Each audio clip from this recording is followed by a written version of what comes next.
ദൈവപിതാവിനാൽ ആകർഷിക്കപ്പെട്ട് പരിശുദ്ധമ്മ ജീവനോടെ പ്രത്യക്ഷപ്പെട്ട ഈ ആലയത്തിൽ ഈ ആൾത്താരെ ചുറ്റിലും ഈ സമയം നമ്മെ ഒരുമിച്ച് കൂട്ടിയ പിതാവിൻ്റെ സ്നേഹത്തിന് നമുക്ക് ഹൃദയത്തിൽ നന്ദി പറയാം. ഈശോയെ, ലോകത്തിൻ്റെ മായാമോഹങ്ങളിൽ പെടാതെ അന്ത്യം വരെയും ഈശോയെ ജീവിക്കുന്ന സാക്ഷികളായി നിന്നെ മഹത്വപ്പെടുത്തി ജീവിക്കാൻ നാളിതുവരെ ഉടമ്പടിയെടുത്ത് പോയിട്ടുള്ള എല്ലാ മക്കൾക്കും കൃപ നൽകണമേ എന്ന് ഒരു നിമിഷം നമുക്ക് ഹൃദയത്തിൽ പ്രാർത്ഥിക്കാം. ലോകത്തിൻ്റെ വിവിധ ഭൂഖണ്ഡങ്ങളിൽ ഇരുന്നു കൊണ്ട് ഈ മരിയൻ ഉടമ്പടി ആരാധനയിൽ പങ്കെടുത്ത് പ്രാർത്ഥിക്കുവാൻ പോകുന്ന മുഴുവൻ ദൈവമക്കളെയും ഈ അൾത്താരയിൽ ഒരു നിമിഷം നമുക്ക് സമർപ്പിച്ച് പ്രാർത്ഥിക്കാം.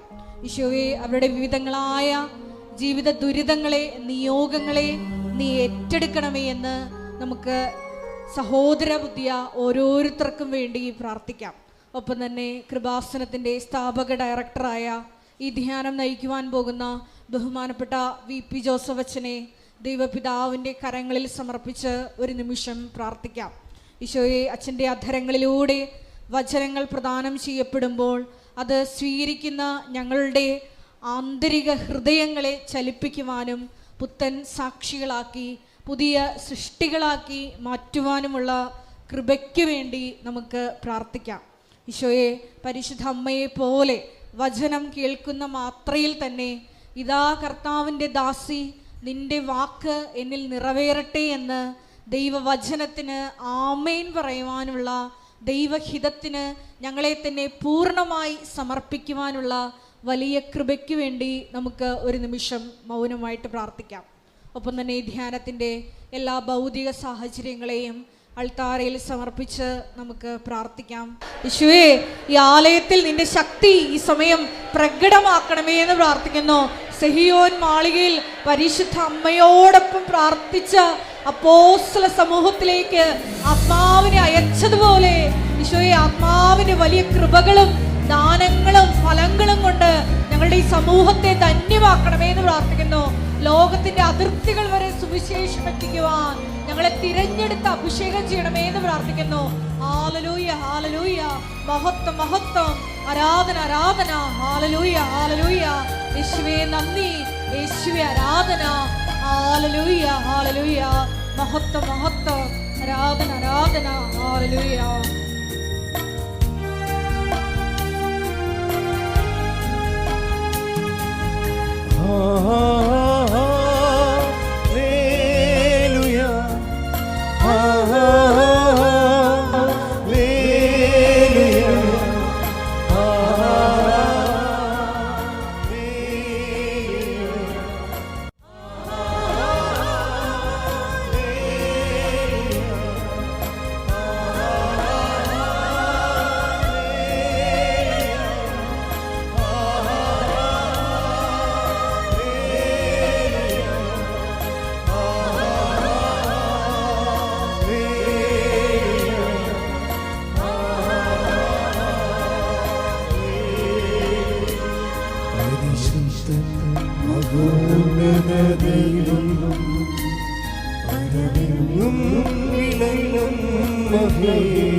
സ്വർഗീയ സൈന്യങ്ങൾ വാഴ്ത്തി സ്തുതിക്കുന്നു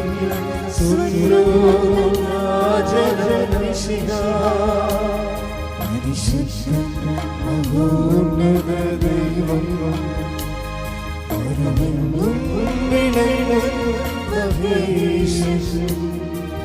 സ്വർഗീയ സൈന്യങ്ങൾ വാഴ്ത്തി സ്തുതിക്കുന്നു സ്വർലോകരാജന മിശിഹാ.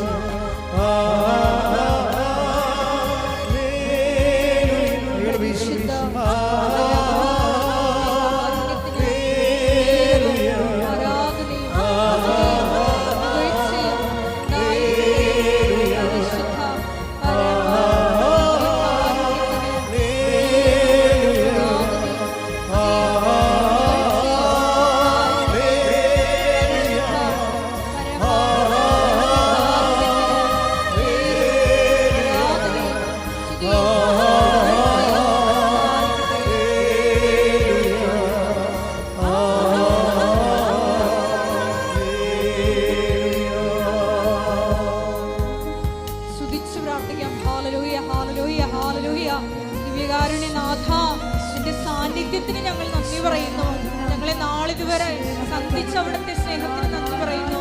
ഞങ്ങളെ സാക്ഷികളാക്കി ഉയർത്തുന്നതിന് നന്ദി പറയുന്നു. ഹല്ലേലൂയ, ഹല്ലേലൂയ. മഹത്വം, മഹത്വം, ആരാധന, ആരാധന. ഹല്ലേലൂയ, ഹല്ലേലൂയ.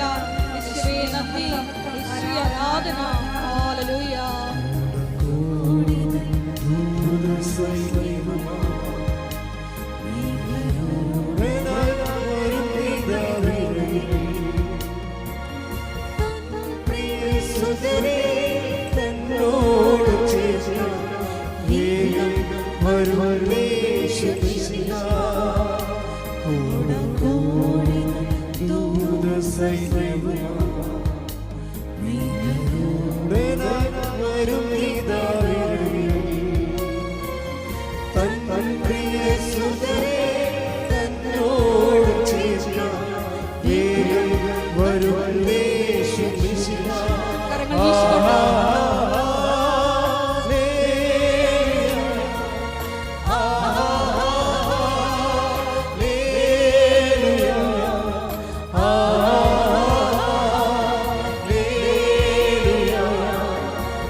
പരിശുദ്ധ പരമദിവ്യകാരുണ്യത്തിന് നീരവും ആരാധനയും സ്തുതിയും പുകഴ്ചയും ഉണ്ടായിരിക്കട്ടെ.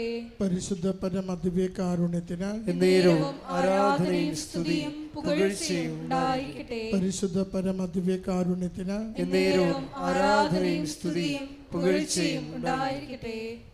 അമ്മേ പരിശുദ്ധ അമ്മേ, അമ്മേ പരിശുദ്ധ അമ്മേ, ദൈവമാതാവേ, ദൈവമാതാവേ, കൃപാസനത്തിലൂടെ ഞങ്ങൾക്കും ഞങ്ങളുടെ ദേശത്തിനും അമ്മ മാധ്യസ്ഥം തേടിത്തന്ന എല്ലാ അനുഗ്രഹങ്ങൾക്കും കൃപകൾക്കും ഞങ്ങളിപ്പോൾ ഹൃദയം നിറഞ്ഞ നന്ദി പറയുന്നു. സ്തുതിച്ച് പ്രാർത്ഥിക്കാം. ഹല്ലേലൂയ. യേശുവേ നന്ദി കർത്താവേ, ആരാധന മഹത്വം കർത്താവേ, അമ്മയുടെ സംരക്ഷണയോടെ ലഭിക്കുന്ന എല്ലാ അനുഗ്രഹങ്ങൾക്ക് നന്ദി കർത്താവേ. ഈശോയെ അവിടെ ഞങ്ങൾക്ക് സൗഖ്യത്തിന് നന്ദി കർത്താവേ, സംരക്ഷണത്തിന് നന്ദി കർത്താവേ, ജീവിത പ്രതിസന്ധികൾ മാറ്റി നൽകിയതിന് നന്ദി കർത്താവേ, അങ്ങനെ ആശ്രയിച്ച് ജീവിക്കുവാൻ ആത്മധൈര്യം നൽകിയതിന് നന്ദി കർത്താവേ. ഹല്ലേലൂയ. സ്തുതി കർത്താവേ, ആരാധന മഹത്വം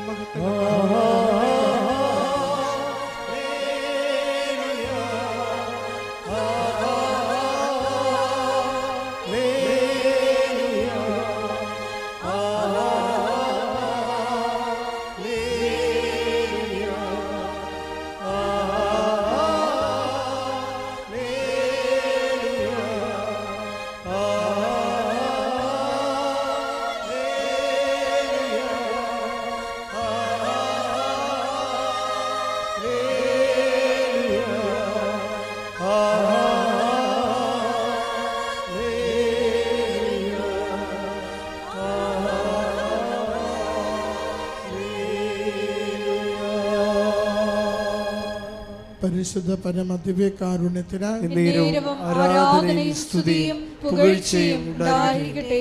പരിശുദ്ധ പരമദിവ്യകാരുണ്യത്തിന് ആരാധനയും സ്തുതിയും പുകഴ്ചയും ഉണ്ടായിരിക്കട്ടെ. പരിശുദ്ധ പരമദിവ്യകാരുണ്യത്തിന് ആരാധനയും സ്തുതിയും പുകഴ്ചയും ഉണ്ടായിരിക്കട്ടെ.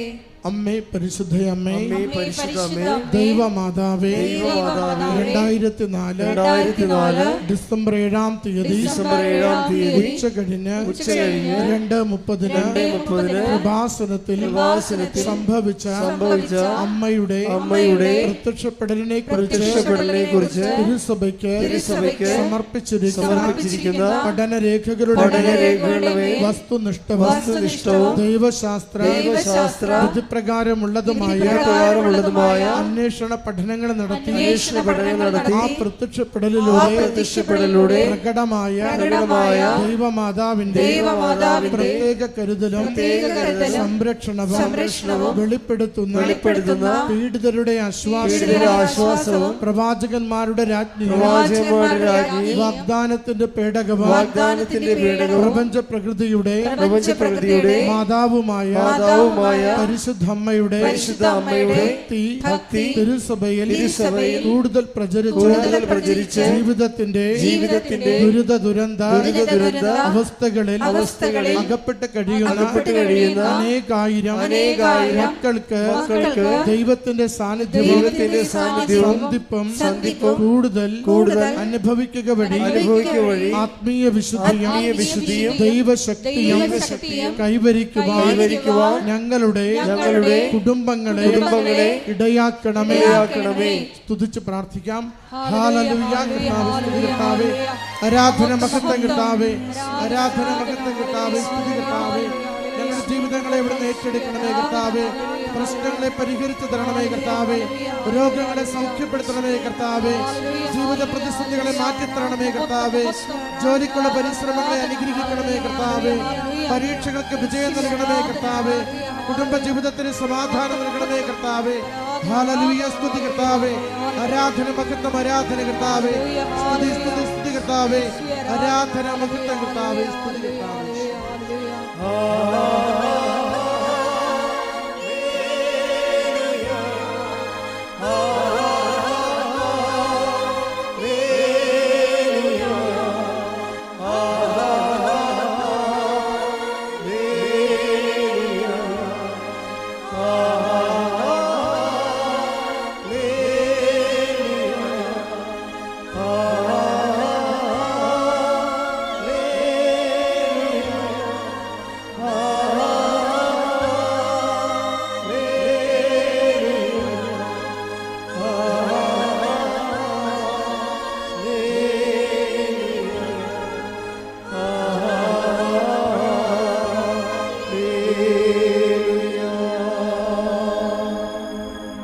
പരിശുദ്ധ പരമദിവ്യകാരുണ്യത്തിന് ആരാധനയും സ്തുതിയും പുകഴ്ചയും ഉണ്ടായിരിക്കട്ടെ. പരിശുദ്ധ പരമദിവ്യകാരുണ്യത്തിന് ആരാധനയും സ്തുതിയും പുകഴ്ചയും ഉണ്ടായിരിക്കട്ടെ. പരിശുദ്ധ പരമദിവ്യകാരുണ്യത്തിന് ആരാധനയും സ്തുതിയും പുകഴ്ചയും ഉണ്ടായിരിക്കട്ടെ. അമ്മേ പരിശുദ്ധ അമ്മേ, പരിശുദ്ധ അമ്മേ, ഭൂസ്വർലോകങ്ങളുടെ രാജ്ഞിയായ അങ്ങയ്ക്ക് ഭൗമ സംരക്ഷണത്തിനായി പ്രപഞ്ച പ്രകൃതിയെ തന്നെ തിരുസഭ പ്രതിഷ്ഠിക്കുവാൻ ഈ പ്രത്യക്ഷീകരണം വഴി ഇടയാക്കണമേ. പരിശുദ്ധ അമ്മേ, ജപമാല മാതാവേ, സകല കൃപാസനം പ്രാർത്ഥനകളോടും ചേർത്ത് ഞങ്ങളിപ്പോൾ പ്രാർത്ഥിക്കുന്ന ഈ സമൂഹത്തിന്റെ പ്രത്യേക നിയോഗവും നമ്മുടെ പ്രത്യേക നിയോഗങ്ങളെ കൃപാസന മാതാവിന്റെ സംരക്ഷണയിൽ ഈശോയുടെ ദിവ്യ സക്രാരിയിൽ സമർപ്പിക്കാം.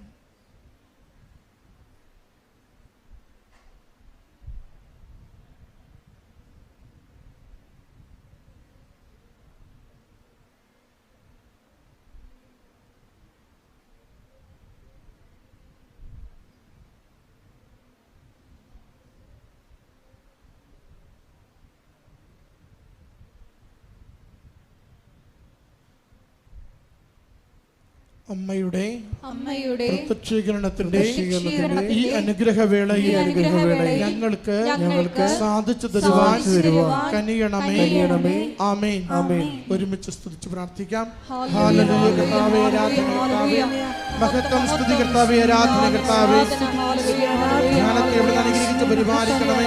സന്ദേശങ്ങളിലൂടെ ഞങ്ങളെ എവിടുന്ന് സഹായിക്കണമേ. സൗഖ്യപ്പെടുത്തി ഞങ്ങളുടെ ജീവിതങ്ങളെ ബലപ്പെടുത്തണമേ. ഞങ്ങളുടെ പ്രശ്നങ്ങൾക്ക് പരിഹാരം നിർദ്ദേശിച്ച് അവിടുത്തെ കരുണയും സ്നേഹവും പ്രകടമാക്കണമേ. ഹല്ലേലൂയ. കർത്താവേ, സ്തുതി കർത്താവേ, ആരാധന മഹത്വം സ്തുതി കർത്താവേ, ആരാധന.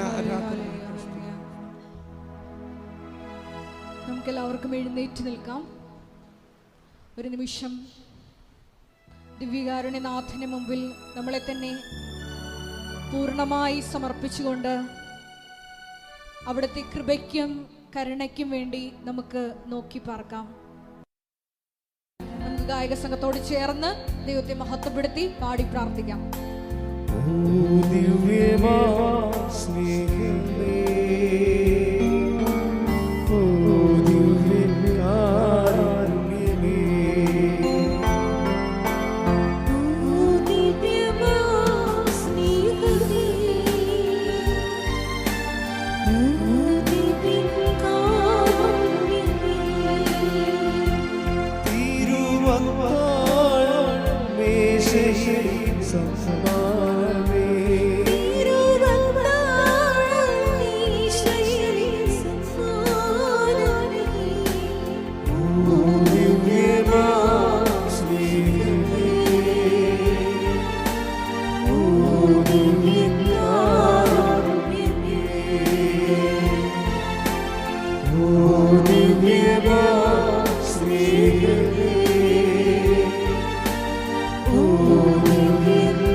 പരിശുദ്ധ പരമദിവ്യകാരുണ്യത്തിന് നേരവും ആരാധനയും സ്തുതിയും പുകഴ്ചയും ഉണ്ടായിരിക്കട്ടെ. പരിശുദ്ധ പരമദിവ്യകാരുണ്യത്തിന് നേരവും ആരാധനയും സ്തുതിയും പുകഴ്ചയും ഉണ്ടായിരിക്കട്ടെ. പരിശുദ്ധ പരമദിവ്യകാരുണ്യത്തിന് നേരവും ആരാധനയും സ്തുതിയും പുകഴ്ചയും ഉണ്ടായിരിക്കട്ടെ. എൻ്റെ പ്രിയപ്പെട്ടവരെ,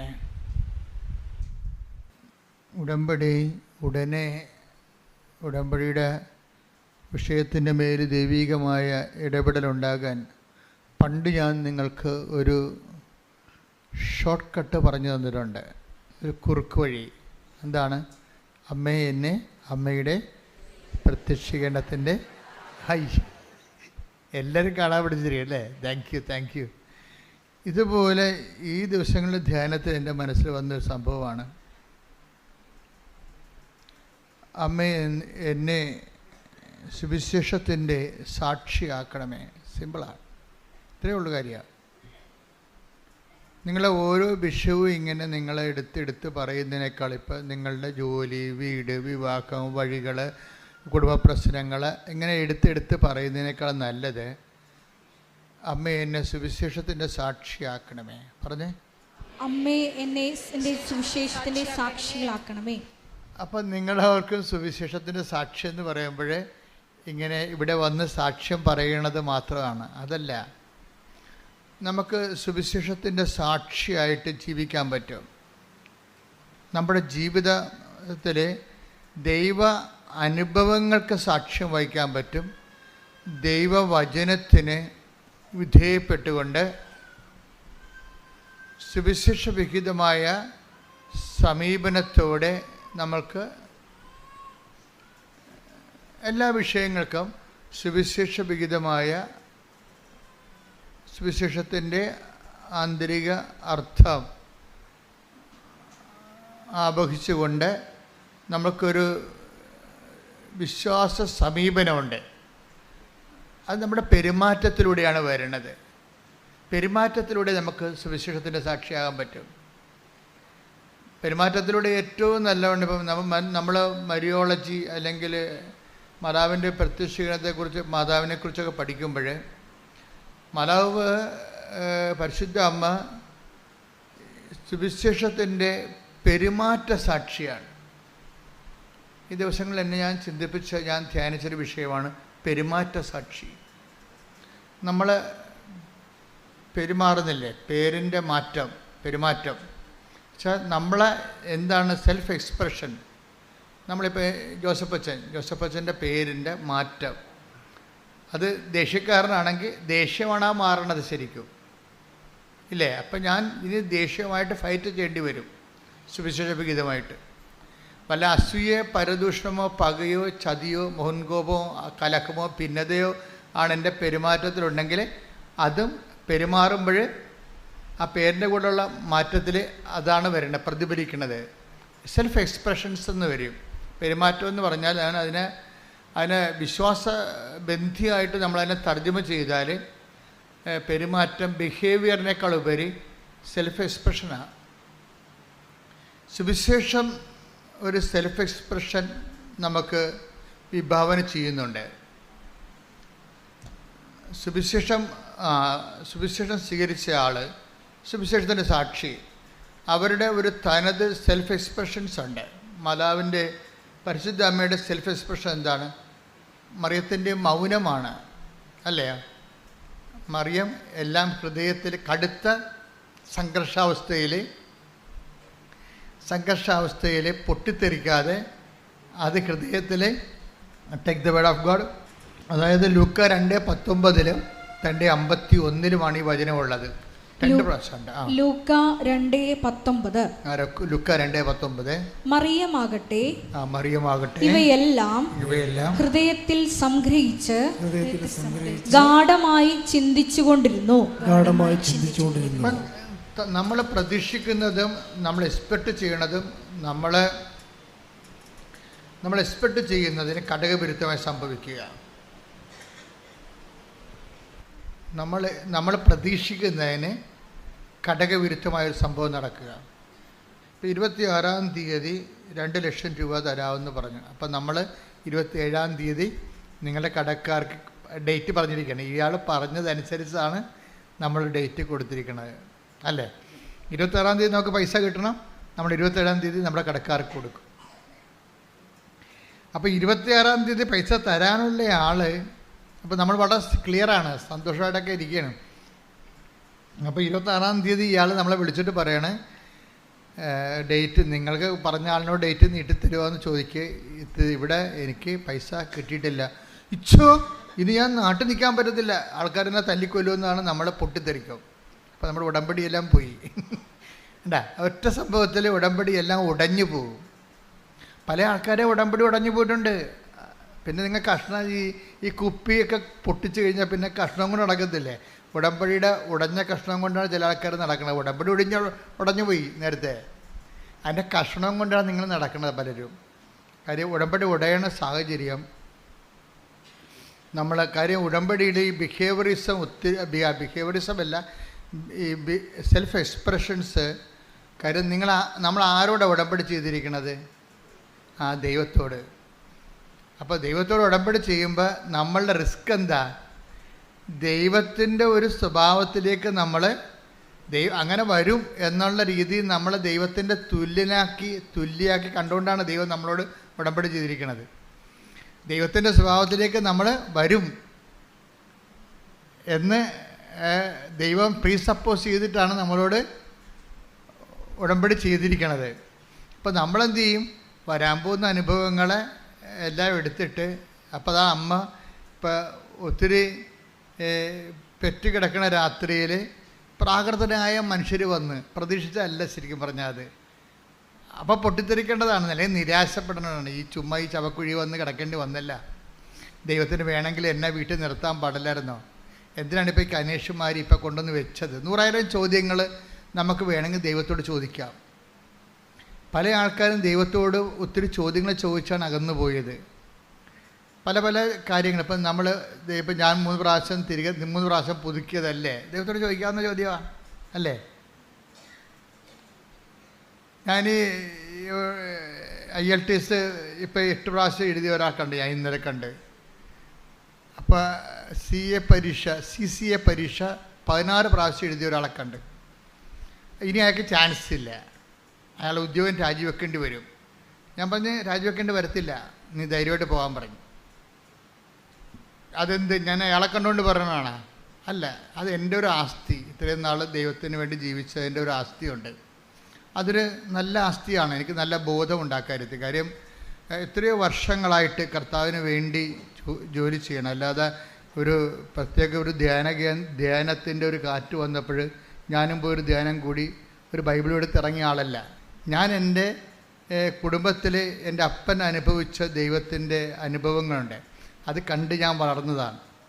അതുകൊണ്ട് എങ്ങനെയാണ് ദൈവമായിട്ട് ഇടപെടേണ്ടതും ദൈവമായിട്ട് എങ്ങനെ ജീവിക്കേണ്ടതും എങ്ങനെയാണ് സാധാരണ നിലയിൽ, അല്ലാതെ ഒത്തിരി സാങ്കേതികമല്ല, ഒരു പാവപ്പെട്ട മനുഷ്യൻ അവൻ്റെ ജീവിതാവസ്ഥകളിൽ എങ്ങനെയാണ് ദൈവത്തോട് ലളിതമായി ദൈവത്തെ ആധ്യാത്മിക ജീവിക്കുക, അതൊക്കെ കുടുംബത്തിൽ നിന്ന് പഠിച്ചതാണ്. അപ്പോൾ അതെനിക്ക് കൾച്ചറായിട്ട് എൻ്റെ ഉണ്ട്. അപ്പോൾ അതുകൊണ്ട് എനിക്കെൻ്റെ മനസ്സിൽ വന്നപ്പോഴും എൻ്റെ അപ്പൻ എന്നോട് പറയുമായിരുന്നു, നീ മിഷണറി ആകണം കേട്ടോ, മിഷണറി ആകണമെന്ന് പറയും. അപ്പനും മിഷണറിയോട് ഭയങ്കര ഇഷ്ടമായിരുന്നു. ഞാൻ എൻ്റെ ജീവിതത്തിൽ എഴുതി വെച്ചിട്ടുണ്ട് മിഷണറി. അപ്പോൾ അപ്പൻ പക്ഷേ എന്നെ മിഷണറി ആക്കാൻ ദൈവത്തിന് അത്രയ്ക്ക് താല്പര്യമില്ല. അതുകൊണ്ട് അപ്പൻ മരിച്ചു കഴിഞ്ഞാൽ ഞാൻ സെമിനാരിൽ ചേരണത്. അപ്പം ഞാൻ ഇടവക വൈദികനായിട്ടാണ് ചേർന്നതെങ്കിലും എൻ്റെ മനസ്സിലുണ്ട്, ഞാൻ പഠിച്ചത് കാലങ്ങളിലെല്ലാം മിഷനെക്കുറിച്ചാണ് കേട്ടിരിക്കുന്നത്. ഞാൻ 6ാം ക്ലാസ്സിൽ പഠിക്കുമ്പോൾ ഇവിടുന്ന് ഇപ്പോഴും അങ്ങനത്തെ ജീവിച്ചിരിപ്പുണ്ട്. മരിയാനേശ്വരം വെച്ചിട്ടുണ്ടായിരുന്നു. അദ്ദേഹം ഇപ്പോഴും ജീവിച്ചിരിപ്പുണ്ട്. പ്രായം വലിയ കുഴപ്പമില്ലാതിരിപ്പുണ്ട്, ഇപ്പോഴും പ്രായമായി. അപ്പം അദ്ദേഹം വന്ന് ബോർഡിലിങ്ങനെ എഴുതും, ലോകം, അതായത് നിങ്ങൾ ലോകം മുഴുവനും പോയി എല്ലാ സൃഷ്ടികളോടും സുവിശേഷം പ്രസംഗിക്കുകയും.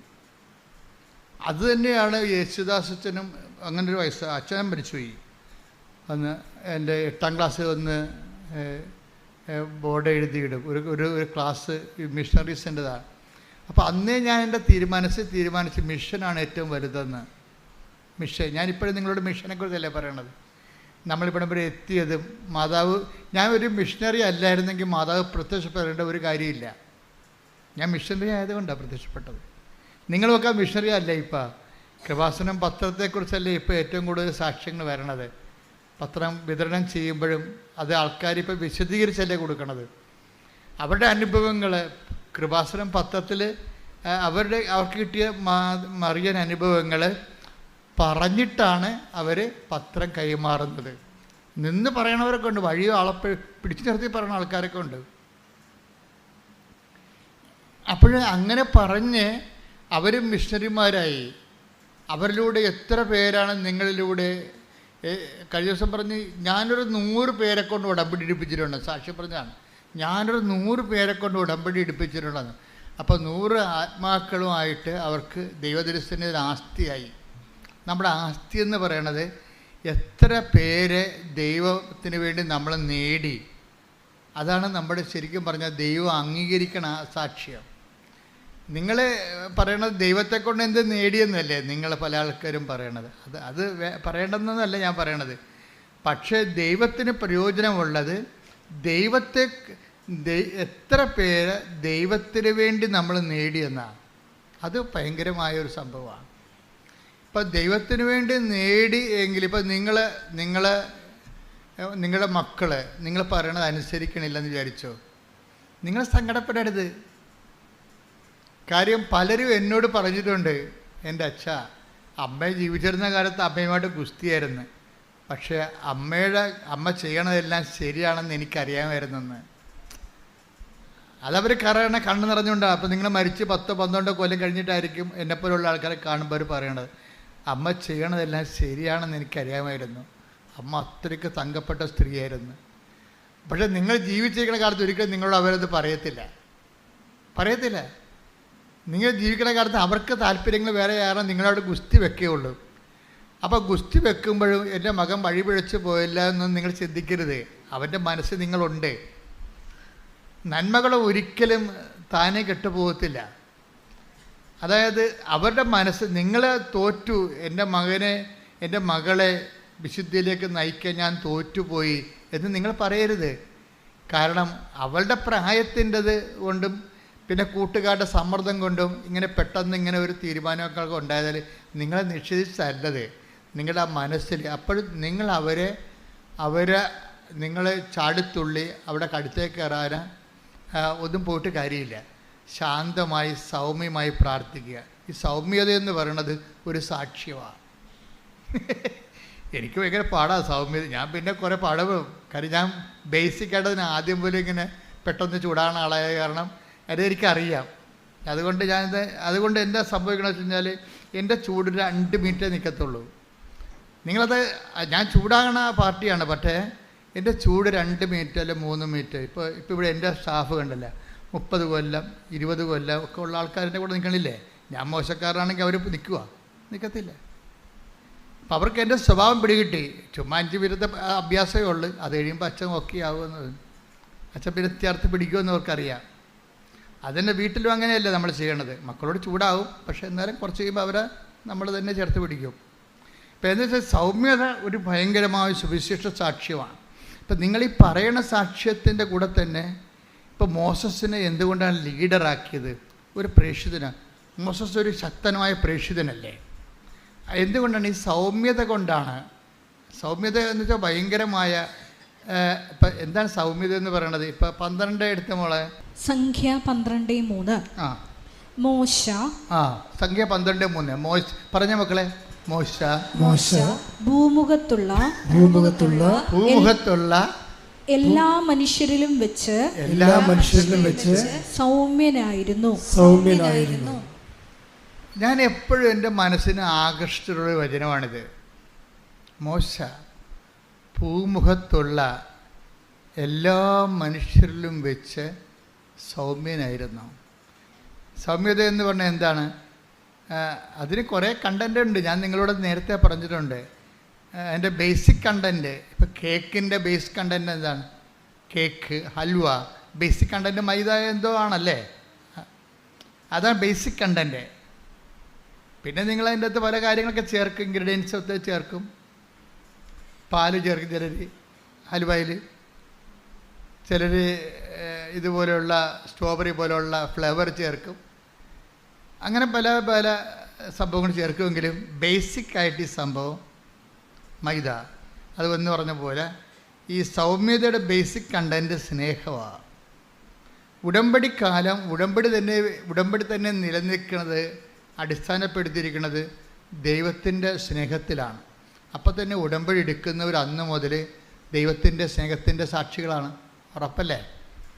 നിൻ്റെ ഭർത്താവിന് സംശയമുണ്ടാകാം, ഭാര്യയ്ക്ക് തോന്നിവാസ ജീവിതം ഉണ്ടാകാം. പക്ഷേ when we come to the covenant, പിന്നെ നീ കാണിക്കേണ്ട അടിസ്ഥാന പെരുമാറ്റക്രമങ്ങളുണ്ട്. അതിലൊന്നെന്താണ്? സ്നേഹമാണ്. സ്നേഹം. പ്രാർത്ഥിക്കുക. കർത്താവേ, എന്നെ അങ്ങയുടെ സ്നേഹത്തിന്റെ സാക്ഷിയാക്കണമേ. എപ്പോഴും ആധ്യാത്മിക ജീവിതം പുരോഗമിക്കുന്നത് കുഞ്ഞു പ്രാർത്ഥനകളിലൂടെയാണ്. അതിന് സഭയിൽ സുഹൃത്ത് ജപം എന്ന് പറയും. സുഹൃത്ത് ജപം ഇപ്പോൾ ആർക്കും അറിയത്തില്ലത്. പഴയ വടക്കമാസ പുസ്തകത്തിലുണ്ട് സുഹൃത്ത് ജപം. കുഞ്ഞു പ്രാർത്ഥനകൾ എത്രയും ഇപ്പോൾ എൻ്റെ അമ്മേ, ഇപ്പം എൻ്റെ അമ്മേ, എൻ്റെ ആശ്രയമേ, അത്രയേ ഉള്ളൂ. വെനാട് പുണ്യാളൻ്റെ സുഹൃത്ത് ജപം അത്രയേ ഉള്ളൂ. എന്താണ്? എൻ്റെ അമ്മേ, എൻ്റെ ആശ്രയമേ. തീർന്നു. അതിനകത്ത് അതിനേക്കാൾ വലിയ പ്രാർത്ഥന എന്തുണ്ട്? എൻ്റെ അമ്മേ, എൻ്റെ ആശ്രയമേ. തീർന്നു. ചില സമയത്ത് നമുക്ക് ഒത്തിരി വാക്ക് ഉപയോഗിക്കാൻ പറ്റത്തില്ലേ? ഇപ്പോൾ കൊച്ചിനെ പട്ടി കടിച്ച് അവനെ ആശുപത്രി കൊണ്ടുവന്നപ്പോൾ എടുത്തില്ലെന്ന് പറയുമ്പോൾ അതിപ്പോൾ എപ്പട്ടിയാണെന്ന് കേൾക്കുമ്പോൾ നമുക്ക് പ്രാർത്ഥിക്കാനുള്ള പ്രാർത്ഥനയാണ്. എൻ്റെ അമ്മേ, ആശ്രയം പോയി, വൈദ്യശാസ്ത്രത്തിന് ആശ്രയം പോയി, ജില്ലാ ആശുപത്രി കൊണ്ടുവന്നിട്ട് എടുത്തില്ല കൊച്ചിനെ മെഡിക്കൽ കോളേജിൽ കൊണ്ടുപോകാൻ പറഞ്ഞിരിക്കുകയാണ്. വൈദ്യശാസ്ത്രം നമുക്ക് ആശ്രയിക്കാൻ പറ്റത്തില്ല. പിന്നെ എന്താണ്? എൻ്റെ അമ്മേ, എൻ്റെ. പരീക്ഷയ്ക്ക് റിസൾട്ട് നോക്കുമ്പോൾ, കമ്പ്യൂട്ടർ റിസൾട്ട് നോക്കുമ്പോഴും നിങ്ങൾ തോറ്റൊന്ന് കണ്ടു കഴിഞ്ഞാൽ അയ്യോ എന്ന് പറഞ്ഞത് ബോധം കണ്ടു വിടേണ്ട. എൻ്റെ അമ്മേ, എൻ്റെ ആശ്രയമേ. എന്താ കാര്യം? എൻ്റെ സ്വന്തം കഴിവിലുള്ള എൻ്റെ ആശ്രയം ഞാൻ രാജിവെക്കുന്നു. ഇനി ഇത് വർക്ക് ചെയ്യണത് നോട്ട് ബൈ മെറിറ്റിലായിരിക്കും. എൻ്റെ മക്കളെ, ഇതിൻ്റെ എന്താ വിഷയം എന്ന് പറയുക, ഇപ്പോൾ ഒരു മെറിറ്റ് പോയെന്ന് വെച്ച് കഴിഞ്ഞാൽ അപ്പം നിങ്ങളെപ്പോഴും അപ്പം ഞാനായാലും നിങ്ങളായാലും അപ്പം നമ്മൾ തോക്കുക, ജയിക്കുക, അങ്ങനെ ജയിച്ചും തോറ്റുമൊക്കെയാണ് നമ്മൾ ഇവിടെ എത്തിയത് അല്ലേ? ജയിച്ചും തോറ്റുമൊക്കെയാണ് എത്തിയത്. അപ്പം തോക്കുക എന്ന് പറഞ്ഞ ഒരു കാര്യം, തോക്കുക എന്ന് പറഞ്ഞതിൻ്റെ അർത്ഥം എന്ന് വെച്ച് കഴിഞ്ഞാൽ നമ്മളുടെ കഴിവ് അവിടെ പരാജയപ്പെട്ടെന്നല്ലേ? അത് സുവിശേഷമല്ലേ? എന്താണ്? നമ്മുടെ കഴിവ് പോയാൽ പിന്നെ എന്താണ്? നോട്ട് ബൈ മെറിറ്റ് എന്നല്ലേ എൻ്റെ അർത്ഥം, ബട്ട് ബൈ ഗ്രേസ്. അത് നമ്മൾ തോറ്റു എന്ന് വെച്ചാൽ എൻ്റെ അർത്ഥം എന്താണ്? നിങ്ങൾ സന്തോഷിക്കണം. എന്താണ്? ഇനി എൻ്റെ കഴിവ് കൊണ്ട് ഇത് നടക്കത്തില്ല. ഇനി ആരാണ്? പക്ഷേ നിങ്ങളൊരു നിരീശ്വരവാദിയാണെങ്കിൽ നിങ്ങളുടെ ജീവിതം അവിടെ ഫുൾ സ്റ്റോപ്പ് ആകും. നിങ്ങൾ ഈശ്വരവിശ്വാസിയായുള്ള ഗുണം എന്താണ്? നിങ്ങളുടെ മെറിറ്റ് തീർന്നാൽ ഇനി കർത്താവിൻ്റെ ഊഴമാണ്. Not by merit but by grace. ഇനി ഗ്രേസ് വരേണ്ട കാലമാണ്. അത്രയേ ഉള്ളൂ. അപ്പോൾ നിങ്ങൾ 2 പ്രാവശ്യം തോറ്റ് കഴിഞ്ഞാൽ അതിൻ്റെ അർത്ഥം എന്താ? നിങ്ങളുടെ ഗ്രേസ്, നിങ്ങളുടെ മെറിറ്റ് സീറോയാണ്, സീറോ മെറിറ്റിലാണ്. ഇനി എന്തെങ്കിലും സംഭവിക്കണമെന്നുണ്ടെങ്കിൽ ദൈവം അത്ഭുതങ്ങൾ പ്രവർത്തിക്കണം, അല്ലേ? ഇപ്പോൾ ദൈവത്തെക്കുറിച്ച് എന്താ പറയണത്? അത്ഭുതങ്ങൾ പ്രവർത്തിക്കുന്ന 4:2 എടുത്തവനെ ഹെബ്രായർ 2:4 അടയാളങ്ങൾ, അത്ഭുതങ്ങൾ, പല വിധത്തിലുള്ള ശക്തമായ പ്രവൃത്തികൾ എന്നിവ കൊണ്ടും തന്റെ ഇഷ്ടത്തിനൊത്ത് പരിശുദ്ധാത്മാവിനെ ദാനം ചെയ്തുകൊണ്ടും ദൈവം തന്നെ ഇതിന് സാക്ഷ്യം നൽകിയിരിക്കുന്നു. അപ്പോൾ നമുക്ക് ലഭിക്കുന്ന അത്ഭുതങ്ങളില്ലേ, അടയാളങ്ങൾ എന്തിൻ്റെയാണ്? ദൈവത്തിൻ്റെ സാക്ഷ്യമാണ്. പിടിയിട്ടില്ലേ? അത്ഭുതങ്ങൾ, അടയാളങ്ങൾ. പറഞ്ഞേ, അത്ഭുതങ്ങൾ, അടയാളങ്ങൾ. ഹെബ്രായർ 2:4 അത്ഭുതങ്ങൾ, അടയാളങ്ങൾ. പറഞ്ഞേ, അത്ഭുതങ്ങൾ, അടയാളങ്ങൾ, പലതരത്തിലുള്ള വീര്യപ്രവൃത്തികള്.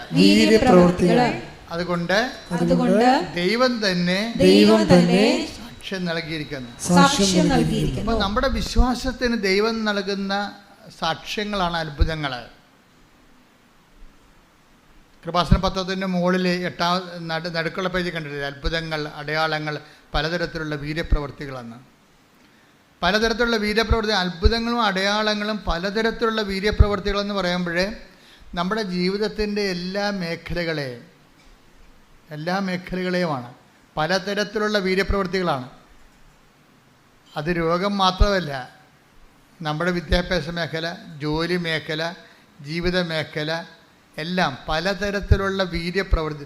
ദൈവത്തിൻ്റെ പ്രവൃത്തികളെ വിളിക്കുന്നത് വീര്യപ്രവൃത്തി എന്നാണ് വിളിക്കുന്നത്, ശക്തിപ്രവൃത്തികളെ. കാര്യം ദൈവം ശക്തി ആയതുകൊണ്ട് പലതരത്തിലുള്ള ശക്തിക്ക് പ്രവർത്തനങ്ങളുണ്ടാവും. ദൈവം ആരാണ്?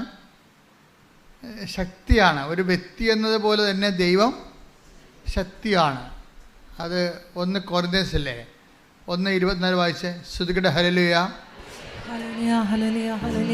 1 കൊരിന്തോസ് 1:24. 1 കൊരിന്തോസ് 1:24. വിളിക്കപ്പെട്ടവർക്ക് യഹൂദരോ ഗ്രീക്കുകാരോ ആകട്ടെ ക്രിസ്തു ദൈവത്തിന്റെ ശക്തിയും ദൈവത്തിന്റെ ജ്ഞാനവുമാണ്. ദൈവത്തിന്റെ ശക്തിയാണ് ക്രിസ്തു. അതുകൊണ്ട് ക്രിസ്തുവിൻ്റെ പ്രവർത്തനങ്ങളിൽ പലതരത്തിലുള്ള ശക്തി പ്രവർത്തനങ്ങൾ വരും. ക്രിസ്തു നമ്മുടെ ജീവിതത്തിലേക്ക് വരുന്നത് പലതരത്തിലുള്ള ശക്തി പ്രവർത്തനങ്ങൾ കൊണ്ടാണ്. ഇപ്പോൾ കഴിഞ്ഞ ദിവസങ്ങളിൽ ഒരു സാക്ഷ്യം ഉണ്ടായിരുന്നു, ഒരു മോളുടെ സാക്ഷ്യമാണ്. അപ്പോൾ അവൾ 150 മാർക്ക് ആണ് ജയിക്കാൻ വേണ്ടത്. അപ്പോൾ അവൾ പല പ്രാവശ്യം തോറ്റു. അപ്പോൾ അവളുടെ അമ്മ പറഞ്ഞു, അടുത്ത പരീക്ഷയ്ക്ക് നിനക്ക് കിട്ടാൻ പോണ മാർക്ക് 170. അപ്പോൾ അവൾ പറഞ്ഞു, ഞാൻ 170 മാർക്കിന് എഴുതിയിട്ടില്ലല്ലോ. അതല്ലേടി, ഒരു കണക്കുണ്ട്. അമ്മ പ്രത്യക്ഷപ്പെട്ടിട്ട് 20 കൊല്ലമായി. അപ്പം നീ 150 മാർക്കിന് എഴുതിയില്ലേ, അതിൻ്റെ പ്ലസ് ഇവിടെ 20, 170. അത് വിശ്വാസത്തിൻ്റെ കണക്കാണ്. അത് വിശ്വാസത്തിൻ്റെ കണക്കാണ്. അത് നമ്മൾ പറയുന്ന കണക്കല്ല, ബുദ്ധിയുടെ കണക്കല്ലത്. അമ്മയുടെ കണക്കെന്ന് പറയുന്നത് ഹൃദയത്തിൻ്റെ കണക്കാണ്. കണക്ക് 2 തരം ഉണ്ടാവുകയും. ബുദ്ധിക്കൊരു കണക്കുണ്ടാകും, റീസൺ എന്ന് പറയും. റീസൺ പോലെ തന്നെ ഡിവൈൻ റീസൺ എന്ന് പറയുന്നത് അതിൻ്റെ സോഴ്സ് ഹാർട്ടാണ്. ഡിവൈൻ റീസണിൻ്റെ സോഴ്സ് തലച്ചോറല്ല, ഹാർട്ടാണ്. അവിടെ പ്രവർത്തിക്കണം. അപ്പം അമ്മ എന്താ പറയണത്? അമ്മ പറഞ്ഞു കൊടുക്കുക, നിനക്കിട്ടിരിക്കണ മാർക്ക്, കിട്ടാൻ പോണ മാർക്ക് 170. അപ്പോൾ ഞാൻ 150 മാർക്കിൻ്റെ എഴുതിയിട്ടുള്ളൂ, പിന്നെ എങ്ങനെ 170 മാർക്ക്? എന്ത് വട്ടാണ് ഈ പറയണമെന്ന് പറയും. അത് വട്ടാകും ചിലപ്പം, ബുദ്ധി കൊണ്ട് ചിന്തിക്കുന്നവർക്ക് വട്ടാവും. പക്ഷെ അമ്മയ്ക്കൊരു ബുദ്ധിയുണ്ട്. അതെന്താണ്? ദൈവമായിട്ടുള്ള ബന്ധമാണ് അമ്മയുടെ ബുദ്ധി. നമ്മളെ മനസ്സിലായില്ലേ? ദൈവമായിട്ടുള്ള കാര്യം. അമ്മ പ്രത്യക്ഷപ്പെട്ടിട്ട് 20 കൊല്ലമായി. അപ്പോൾ നീ എഴുതിയിരിക്കണം 150 മാർക്കിന്. 150 × 20 70, 170. അതാണ് നിനക്ക് കിട്ടാൻ പോണ മാർക്ക്. അപ്പോൾ മാർക്ക് നോക്കിയപ്പോൾ, മാർക്ക് കിട്ടിയപ്പോൾ 170 കറക്റ്റ്. അതായത് നമ്മൾ വിശ്വസിച്ചു അതിൻ്റെ അകത്ത് കളങ്കമില്ല എന്ന് കണ്ടാൽ ദൈവത്തിന് ആ വിശ്വാസത്തെ ഹോണർ ചെയ്യേണ്ടി വരും. അതാണ് വിശ്വാസത്തിൻ്റെ വിഷയം. നമ്മൾ വിശ്വസിച്ചതിനെ അതിൻ്റെ അകത്ത് കളങ്കമില്ല എന്ന് കണ്ടാൽ വിശ്വാസത്തിലുണ്ടാകുന്ന വിഷയം കളങ്കമാണ്. നമ്മൾ സംശയം എന്ന് പറഞ്ഞാലും വിശ്വാസ കളങ്കം എന്നാണ് അതിൻ്റെ പേര്. വിശ്വാസത്തിൽ സംശയം പാടില്ല, പിന്നെ അത് വിശ്വാസമല്ലല്ലോ. സംശയം ഉണ്ടെങ്കിൽ കളങ്കിത വിശ്വാസം എന്ന് ഞാൻ പറയത്തുള്ളൂ. വിശ്വാസത്തിൽ നിങ്ങൾക്ക് സംശയം ഉണ്ടെങ്കിൽ അതിൻ്റെ അർത്ഥം എന്താണ്? കളങ്കിത വിശ്വാസം. ഇപ്പോൾ ചില ആൾക്കാർ പറയില്ലേ, കളങ്കിത പണക്കാരെന്നൊക്കെ പറയത്തില്ലേ? എന്നുവെച്ചാൽ ഗവൺമെൻറ്റിന് കൊടുക്കുന്നത് ദൈവത്തിന് ഗവൺമെൻറ്റിന് കൊടുക്കാതെയൊക്കെ നികുതി വെട്ടിക്കുന്ന ആൾക്കാരുടെ കയ്യിലിരിക്കുന്ന പണമാണ് കളങ്കിത പണം. അപ്പോൾ അതുപോലെ ഓരോ കാര്യം കളങ്കിതം എന്ന് ചേർത്ത് പറയും. അതായത് ഇതുപോലെ വിശ്വാസത്തിൽ സംശയം വന്നാൽ കളങ്കിത വിശ്വാസം എന്ന് പറയും. ഇപ്പം കളങ്കിത വിശ്വാസം അല്ലാതെ ഈ അമ്മയുടെ വിശ്വാസം എന്ന് പറയുന്നത്, എൻ്റെ മകൾ രക്ഷപ്പെടാൻ അവൾ പഠിച്ച വിഷയം ഇതാണ്. ഒന്നെങ്കിൽ ഇതുകൊണ്ട് തീരും, അല്ലെങ്കിൽ ഇതിനെ അതിജീവിക്കാൻ അവൾക്ക് മെറിറ്റില്ല. പിന്നെന്താണ്? അവൾക്കുള്ളത് നിൻ്റെ ഗ്രേസാണ്. അതുകൊണ്ട് അവളുടെ മാർക്ക് നിൻ്റെ പ്രത്യക്ഷീകരണത്തിൻ്റെ സത്യാവസ്ഥ ബോധ്യപ്പെടുത്താൻ വേണ്ടി അത് ഞാൻ 20 ചേർത്ത് വിളിക്കണം. നീ ഇതുകൊണ്ട് പരീക്ഷിക്കുകയൊന്നും ചെയ്യരുത് കേട്ടോ, മാതാവിനെ പരീക്ഷിക്കരുത്. അത് അവരുടെ നിഷ്കളങ്കതയിൽ നിന്ന് അവർ കാണിച്ച ഒരു എക്സ്പ്രഷനാണ്. അത് ചിലപ്പോൾ അവരുടെ കോട്ട് നമുക്ക് പാകമാകത്തില്ല, മനസ്സിലായില്ലേ? അപ്പോൾ ഇതുകൊണ്ട് പരീക്ഷിക്കാൻ വേണ്ടി പറയണമല്ല, മറിച്ച് അവരെ നിഷ്കളങ്കമായിട്ട് അവർ ഒരു സ്റ്റേറ്റ്മെൻ്റ് ഇറക്കി. എന്താണ്? മാതാവിൻ്റെ പ്രത്യക്ഷീകരണത്തിൻ്റെ 20. അപ്പോൾ മാതാവിൻ്റെ പ്രത്യക്ഷീകരണത്തിൽ അവർ വിശ്വസിക്കുന്നു. അതല്ല വിഷയം, അതാണ് 20 ചേർത്തത്. മാതാവിൻ്റെ പ്രത്യക്ഷീകരണത്തിൽ അവർ വിശ്വസിക്കുന്നു. മാതാവിൻ്റെ പ്രത്യക്ഷീകരണത്തിൽ അവർ വിശ്വസിച്ച് കഴിഞ്ഞാൽ പിന്നെ ബോൾ മാതാവിൻ്റെ കോർട്ടിലായി. ആ പ്രത്യക്ഷീകരണം സത്യമായതുകൊണ്ട് അത് സ്ഥിരീകരിക്കേണ്ട ബാധ്യത അമ്മയ്ക്കാണ്. അതുകൊണ്ട് എന്ത് ചെയ്ത് ആ കറക്റ്റ് പറഞ്ഞ് 21 അല്ല 19 അല്ല, കറക്റ്റ് 170. അത് ഓരോ വിശ്വാസികൾ നേടിയെടുക്കുന്ന നിഷ്കളങ്കമായ സ്വകാര്യമായ നേട്ടങ്ങളാണ്. അപ്പം ചിലപ്പോൾ അത് എല്ലാവർക്കും അത് ബാധകമാകത്തില്ല, അത് ജനറലൈസ് ചെയ്യാൻ പറ്റത്തുമില്ല. വ്യക്തിപരമായ സ്വകാര്യ അനുഭവങ്ങളാണ്. ചില സ്വകാര്യ അനുഭവങ്ങൾ നമുക്ക് ജനറലൈസ് ചെയ്യാൻ പറ്റത്തില്ല. പക്ഷെ ജനറലൈസ് ചെയ്യാവുന്ന സ്വകാര്യ അനുഭവങ്ങളുണ്ട്. ഇപ്പം കഴിഞ്ഞ ദിവസങ്ങളിലൊരു സാക്ഷ്യം ഉണ്ടായത് സുനിൽ എന്നും പറഞ്ഞ സഹോദരൻ്റെ സാക്ഷ്യമാണ്. അവർ കല്ലമ്പലം, അതെവിടെയാണ്? തിരുവനന്തപുരം. തിരുവനന്തപുരത്തെ കല്ലമ്പലത്തിൽ നിന്ന് അവരുടെ പേര്, ഭാര്യയുടെ പേര് ബീന, ഭർത്താവിൻ്റെ പേര് സുനിൽ എന്നാണ്. ഇത് ഈ ആഴ്ചയിൽ നല്ല നല്ല ഒത്തിരി സാക്ഷ്യങ്ങൾ ഉണ്ടായിട്ടുണ്ട്. പക്ഷെ എന്നെ ബാധിച്ച സാക്ഷ്യം ഇതാണ്. എന്നെ ബാധിക്കണം എന്നാണ് ഞാൻ പറയണത് എപ്പോഴും. എന്ന് വെച്ച് കഴിഞ്ഞാൽ ഇതൊരു വലിയ ഒരു നമ്മുടെ ബുദ്ധിയൊക്കെ എപ്പോഴും ഇങ്ങനെ ഭ്രമിപ്പിച്ചുകൊണ്ടേയിരിക്കും. സാക്ഷ്യം എന്ന് പറഞ്ഞാൽ ഇതാണ്: ഒരു വീട്ടിൽ ഒരു അജ്ഞാതമായ ജനിതക രോഗം, ഒരേ രോഗം വന്ന് ആ വീട്ടിൽ 5 പേര് മരിച്ചു. 5 പേര് മരിച്ചെന്ന് പറയണത് രോഗം ഇതാണ്. ഒരു 45 വയസ്സാകുമ്പോൾ ആ വീട്ടിലുള്ള ഈ മരിച്ച 5 പേർക്കും അങ്ങനെയാണ്. 45 വയസ്സാകുമ്പോൾ അവിടെ ഒരു ഞരമ്പ് ശോഷിക്കാൻ തുടങ്ങും. തലഞ്ഞരമ്പേ, തലയിലകത്തുള്ള ഞരമ്പ് ശോഷിക്കാൻ തുടങ്ങും. അപ്പോൾ ബ്ലഡ് ഓട്ടം, രക്തോട്ടം കുറയും. അപ്പോഴൊന്ന് കൈയും കാലും ഇങ്ങനെ ശോഷിക്കും. എന്നിട്ടിങ്ങനെ വളയും. എന്നിട്ട് ആളെ കിടപ്പാവും. 45 വയസ്സ് എന്നിട്ട് 52 വയസ്സാകുമ്പോൾ മരിക്കും. അതാണ് കണക്കാണ്. 45 വയസ്സ് രോഗം ആരംഭിക്കും. 52 എന്നിട്ട് അവിടെ വെച്ച് കിടക്കും. കിടന്നിട്ട് 5 വയസ്സിൽ കിടന്നിട്ട് 52 വയസ്സാകുമ്പോൾ ഇവർ മരിക്കും. അപ്പം അതൊരു കണക്കാണ്. അപ്പം അങ്ങനെ 5 പേര് ആ വീട്ടിൽ മരിച്ച്.